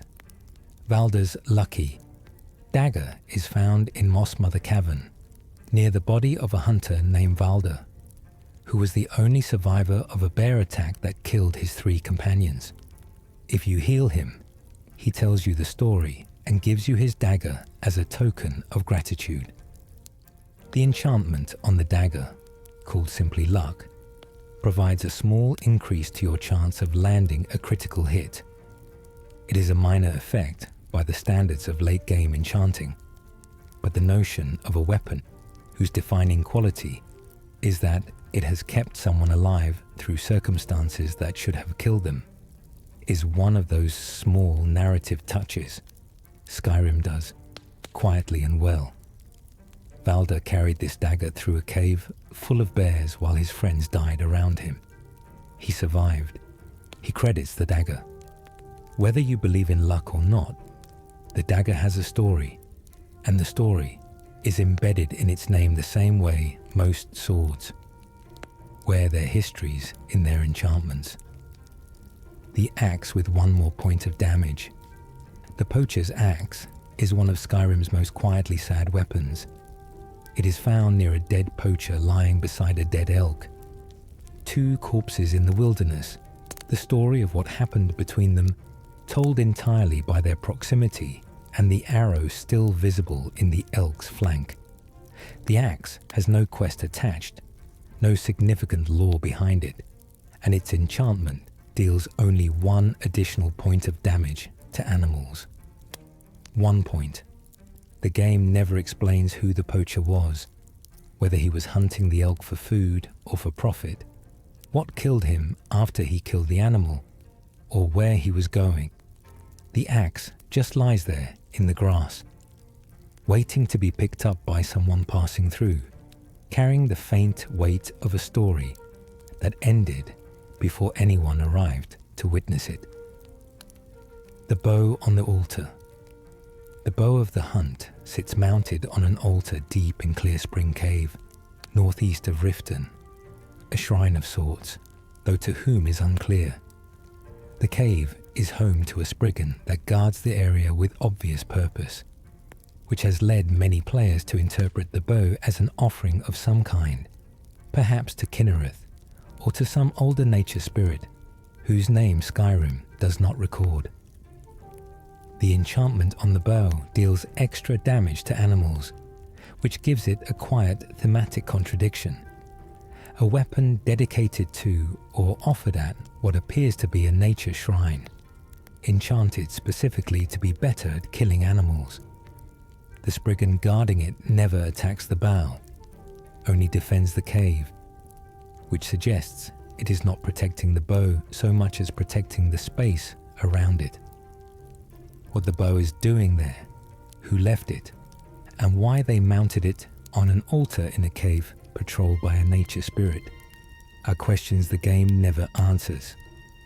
The mace named for its failure. Hawksbane is a steel mace found on Hawker Island, a small patch of frozen ground off the northern coast of Solstheim, next to the body of a man named Sarden. Reading his journal tells the full story. Sarden was a member of a pirate gang called the Blood Hawkers, sent to scout islands for a potential outpost. When the scouting party landed on Hawker Island, the Hawkers, the large tusked, walrus-like creatures of Solstheim, attacked and killed several of his crewmates. Sarden's fury at watching his people die channeled itself into the steel mace in his hands, and Hawksbane was born. A weapon created specifically to destroy the creatures that made him watch his friends die.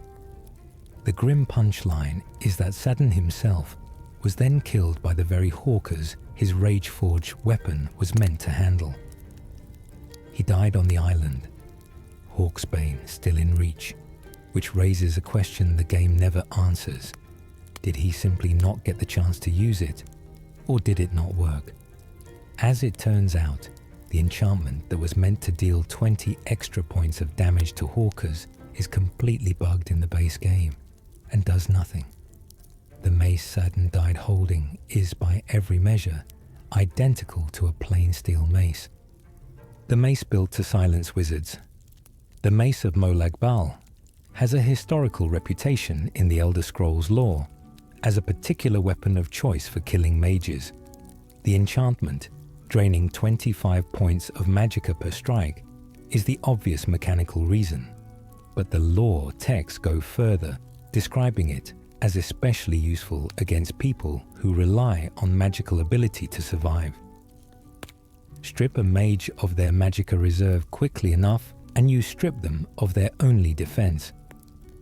The mace was said by Molag Bal himself to be the weapon through which he asserts his domain over domination and enslavement most directly.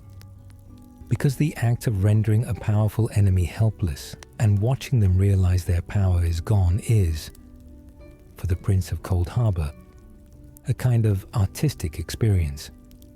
When the mace's enchantment activates its soul trap effect and pulls the dying victim's soul into a gem, it is completing the transaction that Molag Bal finds most satisfying.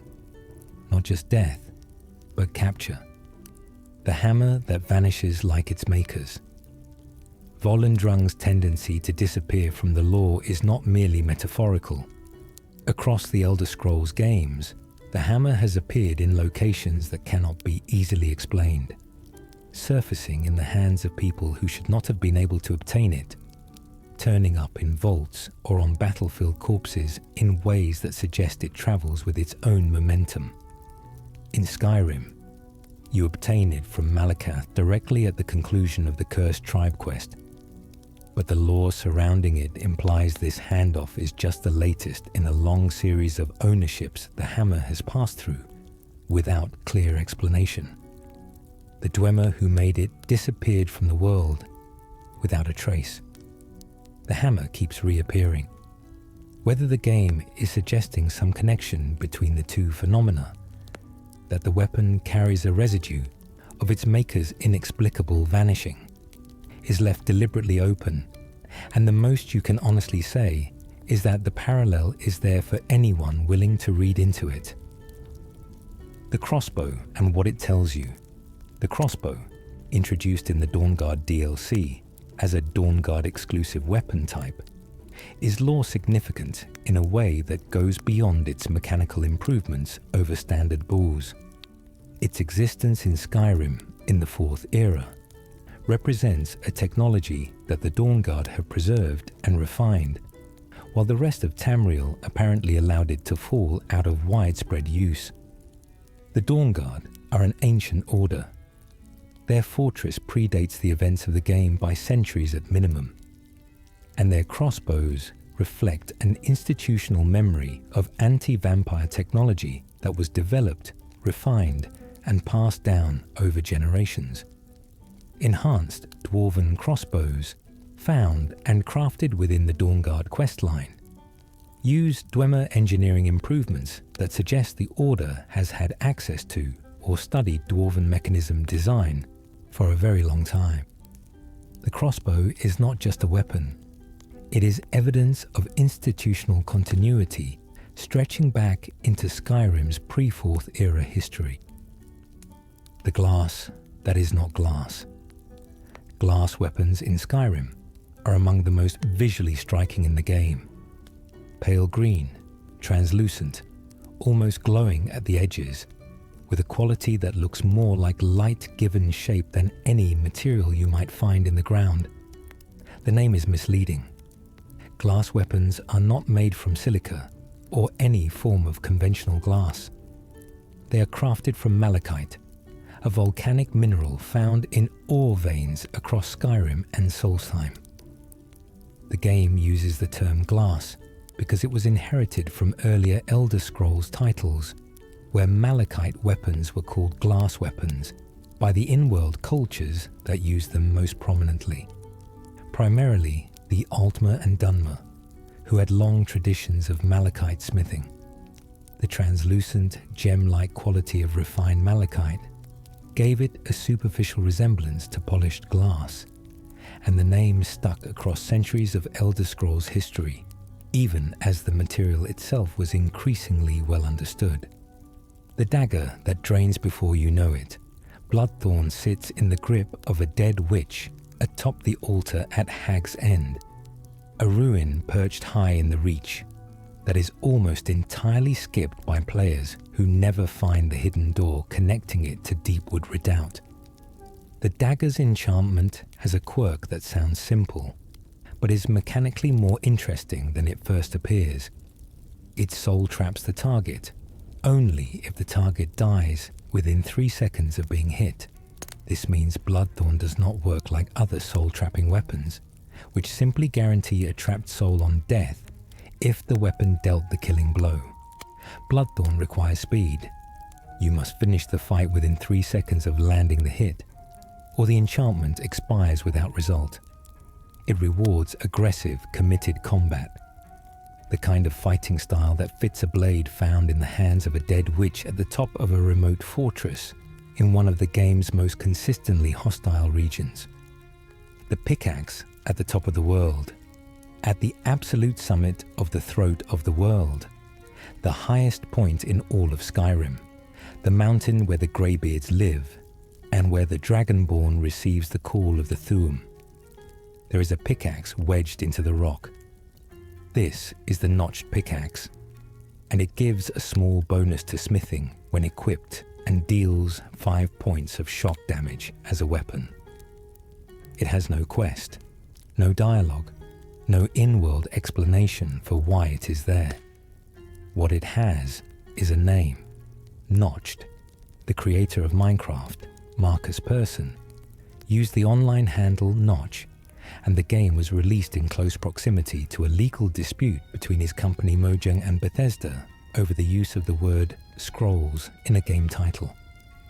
Despite, or perhaps because of, that tension, Bethesda developers placed a tribute on the highest mountain in their game. A small, slightly absurd object, embedded in the rock at the top of the world, left there in the spirit of a joke between people who make games, and understand that jokes between people who make games are sometimes more important than legal disputes. The dagger in a missing student's altar. Rundi's dagger is found near the body of Rundi, a former apprentice from the College of Winterhold, who disappeared along with several other students whose fates are never fully resolved in the base game. His corpse lies east of Winterhold, on the frozen coastline, beside a small altar, which raises more questions than it answers. What was he doing out there? What was the altar for?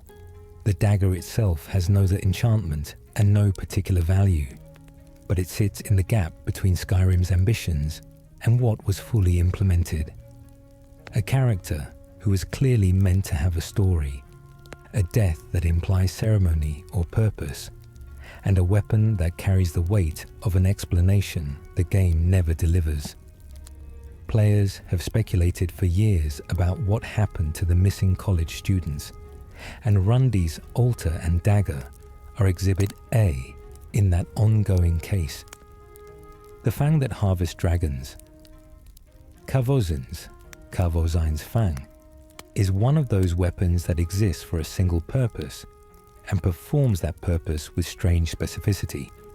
It is a unique dragon priest dagger required by Enter, a shady College of Winterhold contact, as part of the Nightingale adjacent side quest. Specifically, it is used to harvest dragon heart scales, a material that can only be extracted from dragon corpses using this exact dagger. No other blade, no matter how sharp or magically enhanced, is capable of cutting the heart scales loose. The dagger has a serrated, hook-like quality to its design that visually suggests something built for cutting rather than stabbing. A harvesting tool that also happens to be a functional weapon. It occupies that specific category of Skyrim object that exists primarily as a key to unlock something else, and whose value is almost entirely contextual. The orc weapon that swings like a sword. The Longhammer is a warhammer found in Liar's Retreat, a cave in the Reach occupied by a group of orcs and bandits who have already been slaughtered by Farmer when you arrive. It is unique among warhammers in the game for having an attack speed equivalent to a greatsword. Not a warhammer, which swings slowly and heavily, but the lighter, faster two-handed sword class. This makes it mechanically superior to most warhammers for builds that rely on attack speed. despite the fact that it has no enchantment and cannot receive one. The long hammer is one of those weapons that exists purely as a mechanical discovery rather than a lore revelation. You find it, you test it, and you realize that this plain orcish hammer hits faster than anything else in its category. It has no story, no named owner, no history. It is simply a very good hammer left in a cave full of dead orcs, which is itself a kind of story. The blade older than its temple. Dragonbane is found inside Skyhaven Temple, and the temple itself is ancient, built by the Akaviri Dragon Guard, who came to Tamriel in the First Era specifically to hunt dragons. But the weapon sitting on the table near Alduin's wall may be older than the temple itself, or may have been placed there as part of the blade's long tradition of preserving tools against the day when dragons rose again. The katana design, the curved, single-edged blade with the distinctive guard, is Akaviri in origin, from a culture that no longer exists and a continent that very few people have ever reached. Every blade's katana in the game is a cultural survivor of an extinct civilization. Dragonbane is the finest of them, enchanted by people who crossed an ocean, knowing they might never go back to fight monsters that had already destroyed entire civilizations before anyone thought to start writing history down. The hilt of a murdered guildmaster's legacy. There is a small detail about the Nightingale blade's visual design that most players never stop to notice. The guard of the sword is engraved with the Nightingale insignia, the swooping bird symbol of the trinity of thieves who serve Nocturnal. This is not coincidence. The blade was specifically crafted or commissioned for a Nightingale, presumably during Gallus's tenure as Guildmaster, and the insignia makes it immediately recognizable to anyone who knows what the symbol means, which, within the lore of Skyrim, is almost no one. The Nightingales are a secret organization within a secret organization. Their symbol on a weapon would be invisible to 99 people out of 100. Only the 100th would understand what they were looking at, which is precisely the kind of detail that Gallus would have appreciated, and the kind of quiet pride that Carlia preserved by carrying the blade for 25 years without ever explaining to anyone why she refused to let it go. The color of frozen conviction. Chilren's visual design tells a story that its mechanical stats reinforce. The blade is a deep, almost luminous blue-white, the exact color of frost deep inside a glacier, of ice that has been compressed for so long it lost its clarity and became something denser and more absolute.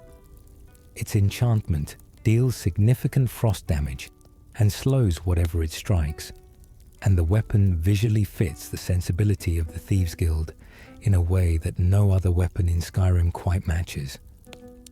Mercer Frey, cold, calculated, methodical, someone who had spent decades stealing not just money, but the entire future of his guild, would have chosen a weapon like this the way some people choose a coat. It suited him.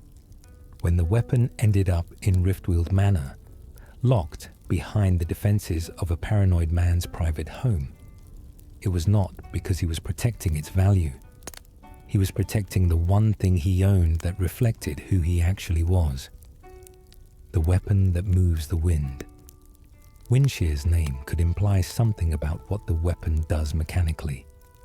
Each swing producing a disrupting force that interrupts the momentum of whatever is standing in front of you, staggering them before they can complete their own attack. The 100% stagger rate on all regular attacks, undocumented, discovered by players through testing after release, makes Windshear arguably the most reliable crowd control weapon in the vanilla game for any build that can access it. The Bash enchantment is the listed effect, a chance to knock enemies down with shield bashes. But the unwritten stagger on every regular swing is the real find. And it took the community weeks of deliberate experimentation to confirm that it wasn't a fluke. It is also a weapon you can only reach by walking out to the tip of an Emperor's ship while on the most consequential assassination mission in Skyrim's history. Finding it wedged into the wood like something thrown from a great height by someone who never came back for it. The ship was the Emperor's. The sword was not. Who left it there, when and why, the game simply does not say. The Burned Shrine's reward. Dawnbreaker, the sword of Meridia, Meherid-E-R. Daedric Prince of Infinite Energies and the patron of the Undying Light, is one of the most visually distinctive weapons in the game, and one of the most lore-specific in terms of what its enchantment actually does. On a basic strike, it deals fire damage. Against undead enemies, it deals fire damage, and then detonates in a burst of light that can send skeletons and Draugr ragdolling across the room. The explosion is not a guaranteed result, but fires often enough to make dungeon clearing with Dawnbreaker feel genuinely spectacular. What many players do not register is that the crossguard of the blade actually emits light, not a glow effect on the blade, not a cosmetic shimmer. Actual emitted light, visible as a soft radiance when you stand in darkness with it equipped. In the deepest, most lightless chambers of a Nordic crypt, Dawnbreaker is its own torch. Meridia built a weapon that refuses to be in the dark. The Daedric Heart problem. Daedric weapons occupy the top tier of standard craftable equipment in the base game.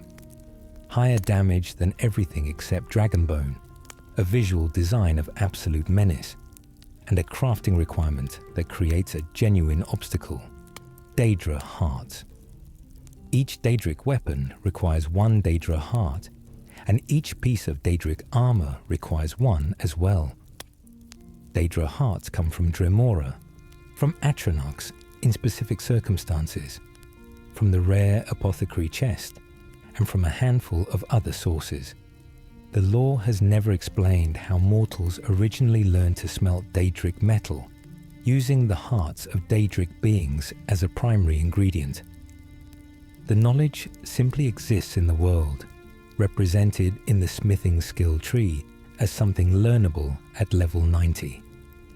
Who discovered this process, how they survived the discovery, and what the Daedra whose hearts were harvested thought about it? None of this is addressed.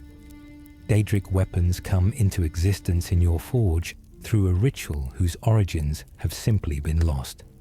The weapons that cannot be smelted. Dwarven metal, the dark bronze-gold alloy that the Dwemer use for everything from armor to automaton exoskeletons to the smallest gear in their most delicate mechanisms, cannot be smelted back down in Skyrim the way other metals can. Every other material in the game can be broken from scrapped items into ingots, not dwarven. When you scrap dwarven gear, the game converts the object into a Dwemer metal ingot through a special recipe that treats the item itself as raw material.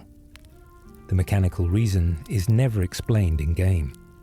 What lore theorists have suggested, and this could imply something genuinely interesting about Dwemer philosophy, is that dwarven metal was not simply forged, but tonal, shaped by the Dwemer's deep understanding of vibrational resonance, the same principle behind all of their technology.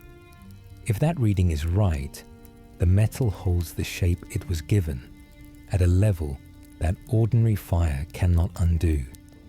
Whether this is the intended lore explanation or simply the result of a design decision about how the crafting system should work, the practical effect is the same. You cannot unmake what the Dwemer made.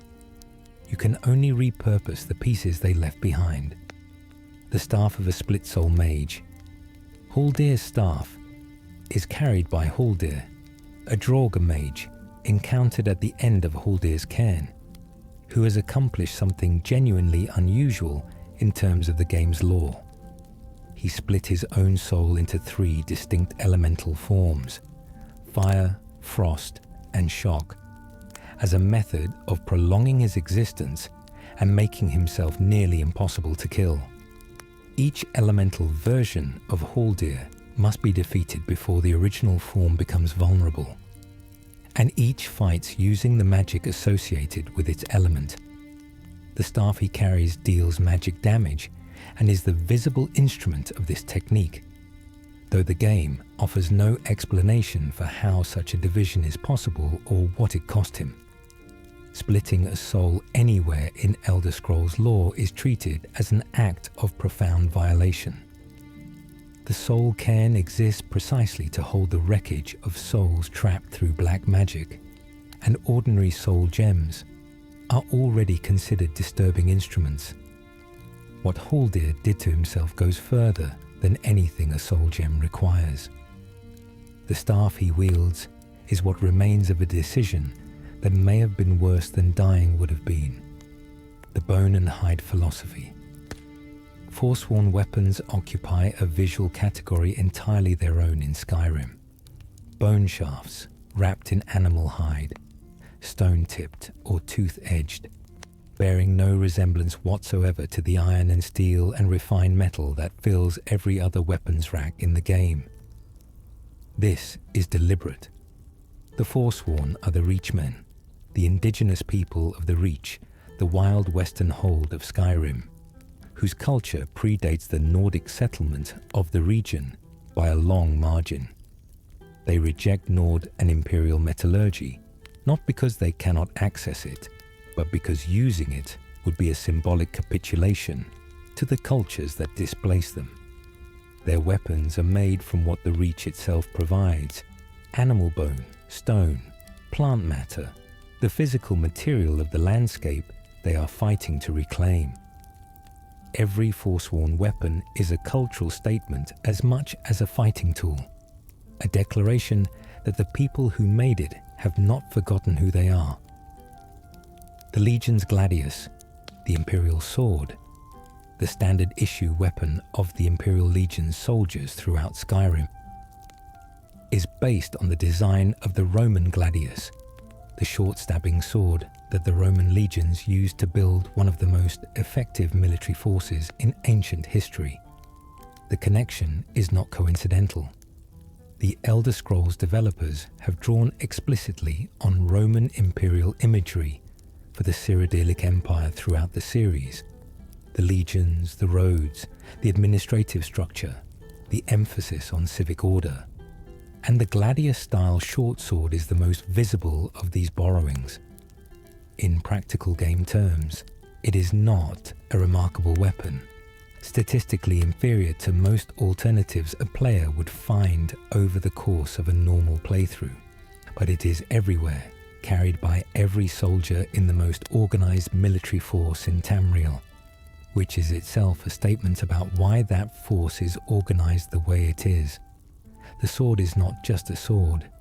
It is a symbol of an empire that has decided very deliberately what kind of thing it is. The weapon that stole its own history. One of the most important weapons in the companion's questline, Wuthrad, begins the game in fragments inside Jorvaska, and its journey to reassembly is the spine of the entire companion story. But there is a detail about the weapon's history that the game presents, and then quietly steps back from. Ysgramor's campaign against the elves of Skyrim and Solstheim was not simply a war. It was a retaliatory campaign launched after the Night of Tears, a night of elven violence against the Nord settlers of Sarthal. The elves struck first, and Ysgramor's 500 companions were the response. Wuthrad was the weapon of that response. The screaming elf face carved into its blade is not ancient decoration. It is a design choice made with full intent. What the game leaves for the player to decide is how to interpret carrying that weapon across Skyrim, through cities populated by high elves, wood elves, and dark elves, who live under the same sky. The enchantment does not distinguish between historical enemies and modern citizens. That discomfort, if you feel it, is arguably the most interesting thing about the weapon, and the game never resolves it for you. The Dragon God's Bones. Dragon Bone weapons. The highest tier of craftable weapons in the game, with the Dawnguard DLC installed, requiring a smithing skill of 100 and the Dragon Armor perk, are made primarily from dragon bones, ebony ingots, and leather strips. This is not simply a crafting recipe. It carries a theological weight that most players never pause on. Dragons in the Elder Scrolls are not simply large flying monsters. They are literally the children of Akatosh, the chief deity of the Imperial Divines, the god of time, the dragon god whose power is most directly responsible for the physical structure of the world. Each dragon bone you pick up from a slain dragon's remains is, based on what the lore tells us, a piece of a divine being, or at least a being closely enough tied to divinity that the distinction may not matter.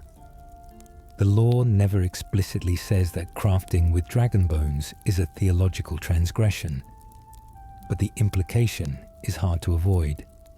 The companions kill people for grave robbing. Forsworn are considered monstrous for practicing the old blood magic. Nobody in Skyrim blinks at the Dragonborn walking into a forge with a bone pile and emerging with a sword. The dark crystal that should not exist, ebony, the dense, dark metal that makes up ebony weapons and armor and forms the basis of Daedric crafting, has a lore origin that is genuinely unsettling if you spend time with it. The prevailing theory in Elder Scrolls scholarship, supported by multiple in-game texts, is that ebony is not a naturally occurring metal in any conventional geological sense. Based on what the lore tells us, the most coherent reading is that ebony may be the crystallized blood or bodily remains of Lorcan, the dead god of creation, whose body was torn apart in the Dawn era when he was killed for tricking the other gods into building the world. His heart was shot into the sea by Oriel's bow.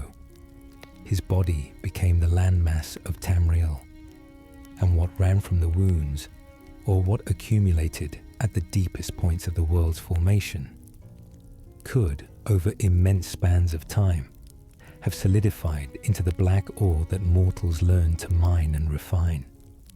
This theory is contested in the lore and never stated outright as fact, but the circumstantial evidence is striking. Ebony appears in the deepest veins of volcanic rock.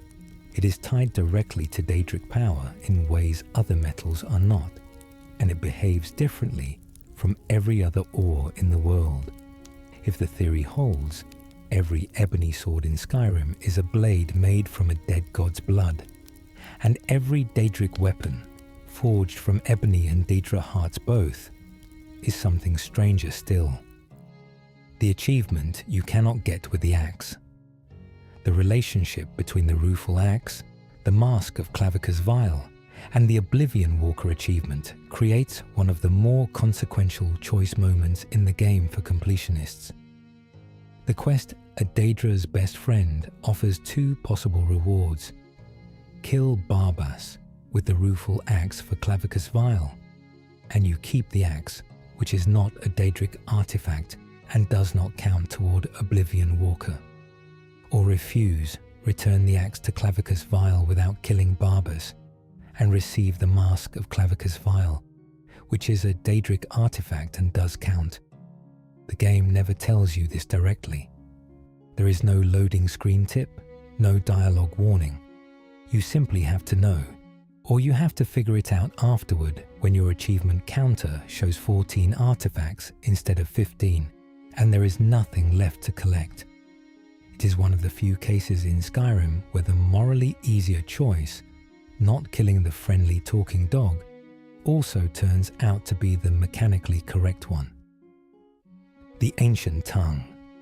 Written in metal, Dragon Priest staves, carried by the masked dragon priests, who serve as some of Skyrim's most challenging encounters.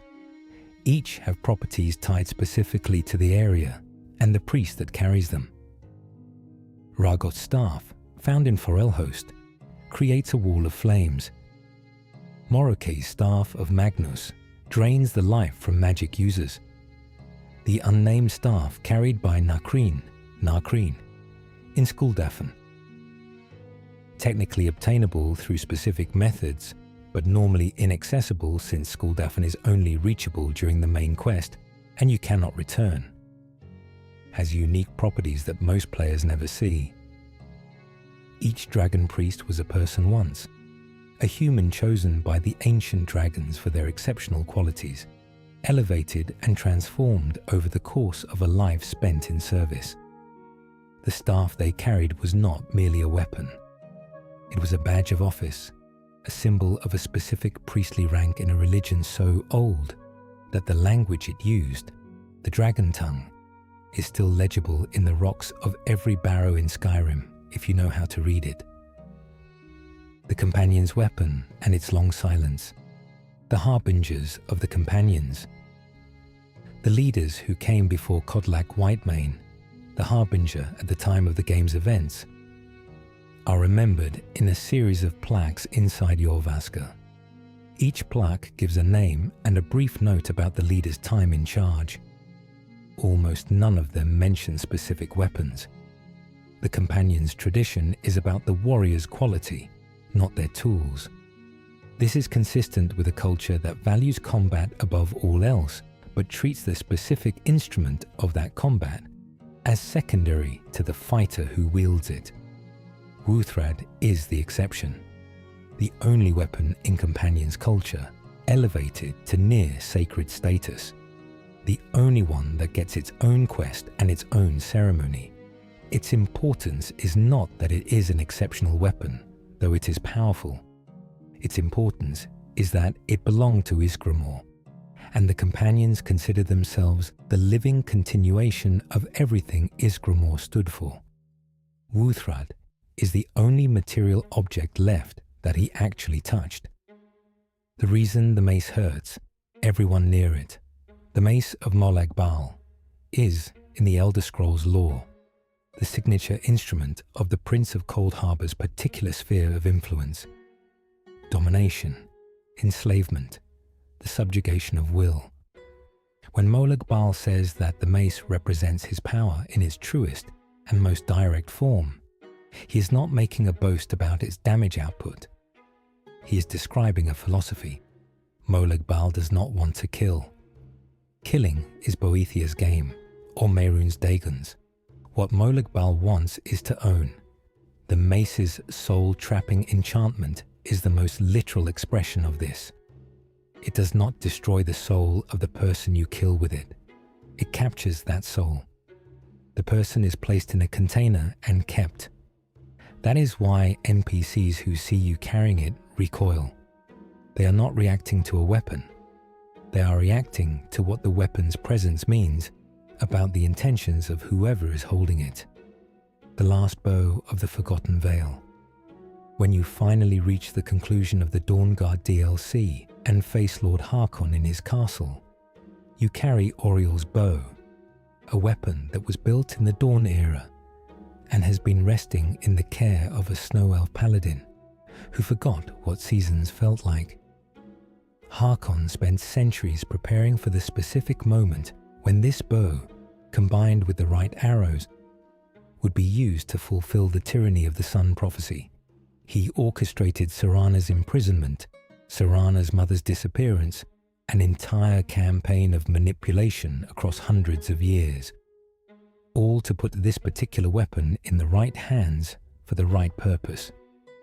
When the Dragonborn shows up with Oriel's bow and uses it to kill Harkon instead, the weapon is completing its own purpose, the light that the bow has always embodied, destroying the darkness that tried to corrupt it. It is one of those rare moments in Skyrim where the weapon's lore and the plot's conclusion feel genuinely unified. The sword given by the dead, The Ghost Blade is one of the most quietly poignant weapons in the game, and its origin is inseparable from the story of the ruin where it is found. Unsilvund is a Nordic barrow northeast of Riften, occupied by a necromancer named Lua Alskaven, who has spent years raising an army of Draugr to avenge her husband's death in the Great War. Among the dead she controls are the spirits of two ancient Nords, Fiori and Holgir, whose love story is documented in a book found within the ruin. One died of a snakebite, the other of grief shortly after. When you defeat Lua and free the two spirits from her control, they materialize briefly and leave a weapon on the table between their sarcophagi as a reward. The Ghost Blade. It is a translucent, pale sword, visually unlike anything else in the vanilla game, and its enchantment adds 3 points of damage that bypass the target's armor entirely, ignoring plate, scale, and hide as though they weren't there. The weapon requires no recharging and carries no quest marker directing you toward it. It simply appears, placed there by two people who have been dead for centuries, as a thank you for letting them rest. The boots of the sword that never fades. Harkon's sword, the blade carried by Lord Harkon himself, is visually identical to a blade's katana in overall structure. The same curved profile, the same length, the same guard geometry, but the guard itself is decorated with imagery referencing Molag Bal, whose connection to Harkon through the Volkihar vampire bloodline runs deep in the lore. Harkon was made a vampire lord by Molag Bal directly, the result of a blood ritual pact, and the sword that he carried for centuries of undead existence carries that mark literally on its body. Getting it from him is possible before the final battle if you give him Oriel's bow during a specific quest moment, though doing so risks having both objects in his possession simultaneously. If he is killed and the bow was given to him, both items can be retrieved from his ashes, the bow returning to the light, and the sword remaining as a trophy of a centuries-long ambition that ended in a castle courtyard by sunlight. The history under your boots, ancient Nord weapons, the rusted, bone-handled axes and swords found on Draugr throughout Skyrim's barrows, are still, after thousands of years of disuse, functional weapons capable of dealing meaningful damage. They are not as sharp as elven or dwarven equivalents. They cannot be tempered easily, and they use a different sound and animation set than all other Nordic gear. But they exist in a condition that implies something about how the Draugr preserve them, either through the same desiccation process that preserves the bodies themselves, or through some residual enchantment built into the barrow, or simply through the extreme quality of the Nord smiths, who made them in an era when Skyrim's metallurgy was at a peak that has not been approached since. The weapons are not relics of weakness.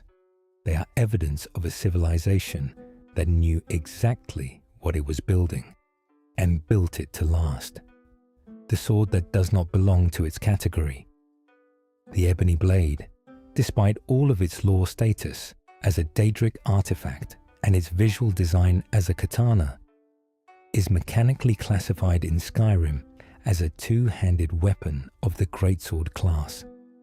This means it benefits from two-handed perks, is governed by the two-handed skill, and cannot be paired with another weapon in the offhand the way a one-handed sword can.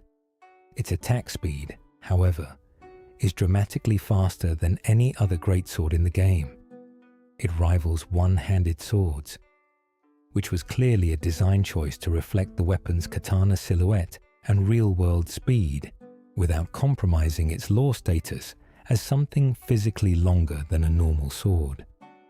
The result is a weapon that plays completely unlike anything else in its mechanical category, which is fitting for a weapon that has never behaved the way it should according to any normal rule.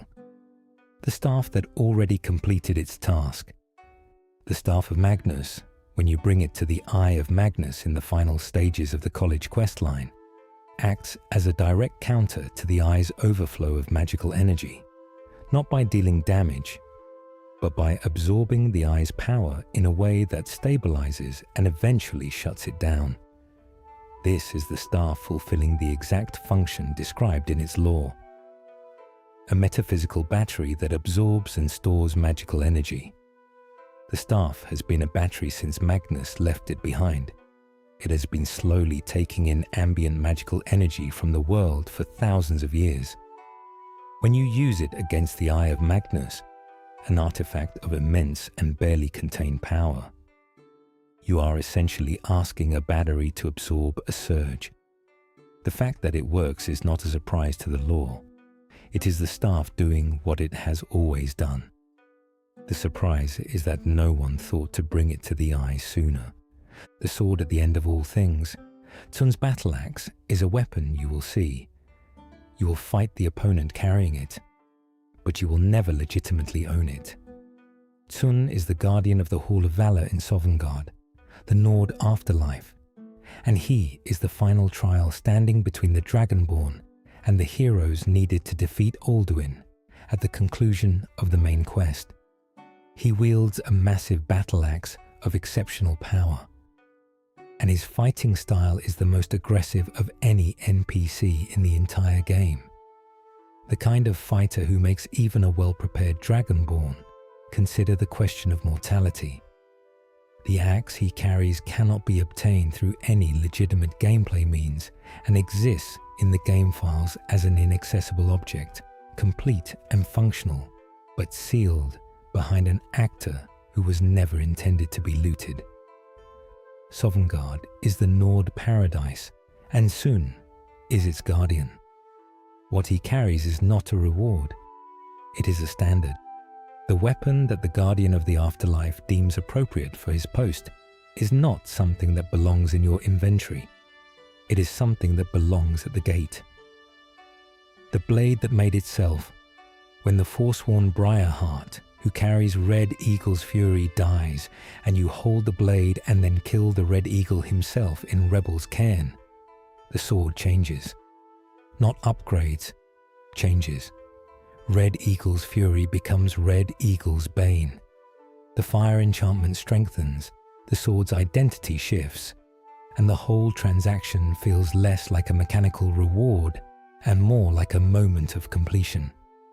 The sword has finally done the thing it was always meant to do, which is witness the defeat of the man whose ghost has been animating the legend. Red Eagle's bane does not exist before you make it exist. It requires the specific sequence of events, the recovery of the sword, the altar, the open tomb, the ghost, to come into being. The weapon creates itself through its own story. That is as close as a video game object can get to the quality that legendary swords have in actual mythology. The idea that the sword's meaning and the sword's history are the same thing. The armor and the weapon that match. Nordic carved weapons introduced in the Dragonborn DLC use a visual language distinct from the plain, functional aesthetic of vanilla Skyrim's ancient Nord weapons. They are heavier, more ornate, with deeper engravings and a quality of craft that suggests they are being made currently rather than found in old tombs. On Solstheim, this makes sense. The island was under Nordic cultural dominance at certain points in its history, and the smithing traditions preserved there are different from the mainland. The Nordic carved aesthetic is connected to the island's particular history, which includes the Skald and the older Nord settlements, and the weapons reflect a continuity of craftsmanship that the mainland's Nordic culture largely abandoned in favor of iron and steel economy. Finding a Nordic carved sword in Solstheim is finding evidence of a craft tradition that Skyrim's mainland has forgotten while the island remembered. The bow that stole its own chance. The dwarven black bow of fate, found in the Dwemer ruin of Kagrumes on Solstheim, after solving all three of the mechanical puzzle challenges involving Dwemer spheres, is one of the most mechanically interesting bows in the game. Each arrow has a 50% independent chance to absorb 25 points of health, a 50% independent chance to absorb 25 points of stamina, and a 50% independent chance to absorb 25 points of magicka from the target. Because these rolls are independent, a single arrow can theoretically absorb from all three pools simultaneously, or from none, or from any combination of the three. The bow is dwarven in origin, black in colour, a shade that dwarven aesthetics typically avoid, and carries a name that implies something fatalistic about the way its enchantment works. Whatever you absorb is whatever fate allows. The roll determines the outcome. The archer only aims. The razor that killed a brotherhood. Among the many legends attached to Mehrunes' razor across the Elder Scrolls timeline, one account stands out for its direct impact on a major in-world institution. Lore texts hint that the Dark Brotherhood, the Assassin's Guild whose questline is one of Skyrim's most extensive, was once devastated by a catastrophic internal power struggle that involved the razor directly. The details are fragmentary, the sources unreliable in the way that lore about the Dark Brotherhood tends to be.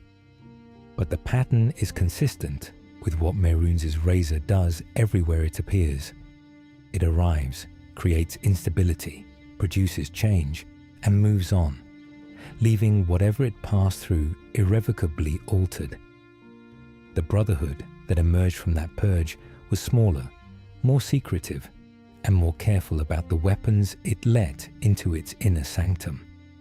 Whether that caution was sufficient is a question the Skyrim questline answers in its own way, and Mehrunes' razor has absolutely nothing to do with it by then. The one weapon that costs you an entire quest. There is one more thing about Mehrunes' razor that players who approach the quest, pieces of the past without prior knowledge, tend to discover too late. When you have assembled all four pieces of the razor and stood at the shrine of Mehrunes Dagon alongside Silas Vesuvius, the enthusiast whose museum kickstarted the whole quest, Mehrunes Dagon himself speaks and presents you with a choice. Kill Silas and receive the completed repaired weapon in its full power. Spare Silas and walk away with nothing. Silas goes home, puts the fragments in a sealed display case that cannot be interacted with, and the razor disappears from the game entirely for that playthrough. There is no middle path.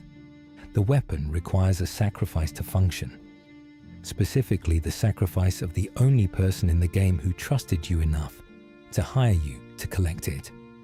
Every time Mehrunes' razor appears in Elder Scrolls history, this is the price. The weapon does not belong to whoever wields it. It belongs to the choice that was required to obtain it. The weapon at the center of everything. The Dragonborn is, in the strictest lore sense, a weapon. Not metaphorically. The Thu'um, the voice, the power that allows a Dragonborn to shout with the force of a god, is described in the texts of the Greybeards as a gift given to mortals by Akatosh, specifically to fight the dragons. The Dragonborn's body is the delivery mechanism. The shouts are the rounds. The purpose is singular. Defeat Alduin, the World Eater, the dragon god who exists at the end of time to devour the current age and allow the next one to begin. Every weapon you pick up in Skyrim, every enchanted sword and Daedric artifact and ancient Nordic axe, is a supplement to the weapon you already are. When you stand at the end of the main quest, having defeated the most powerful being in the world, with a collection of lore, language, and steel, every weapon hanging in your house carries the history of that journey, not because they are powerful, because they were chosen, carried, used, and kept by someone the dragons called Dovahkiin, And that word, spoken in the language of gods, means dragonborn. It does not mean weapon, but perhaps the distinction is smaller than it appears.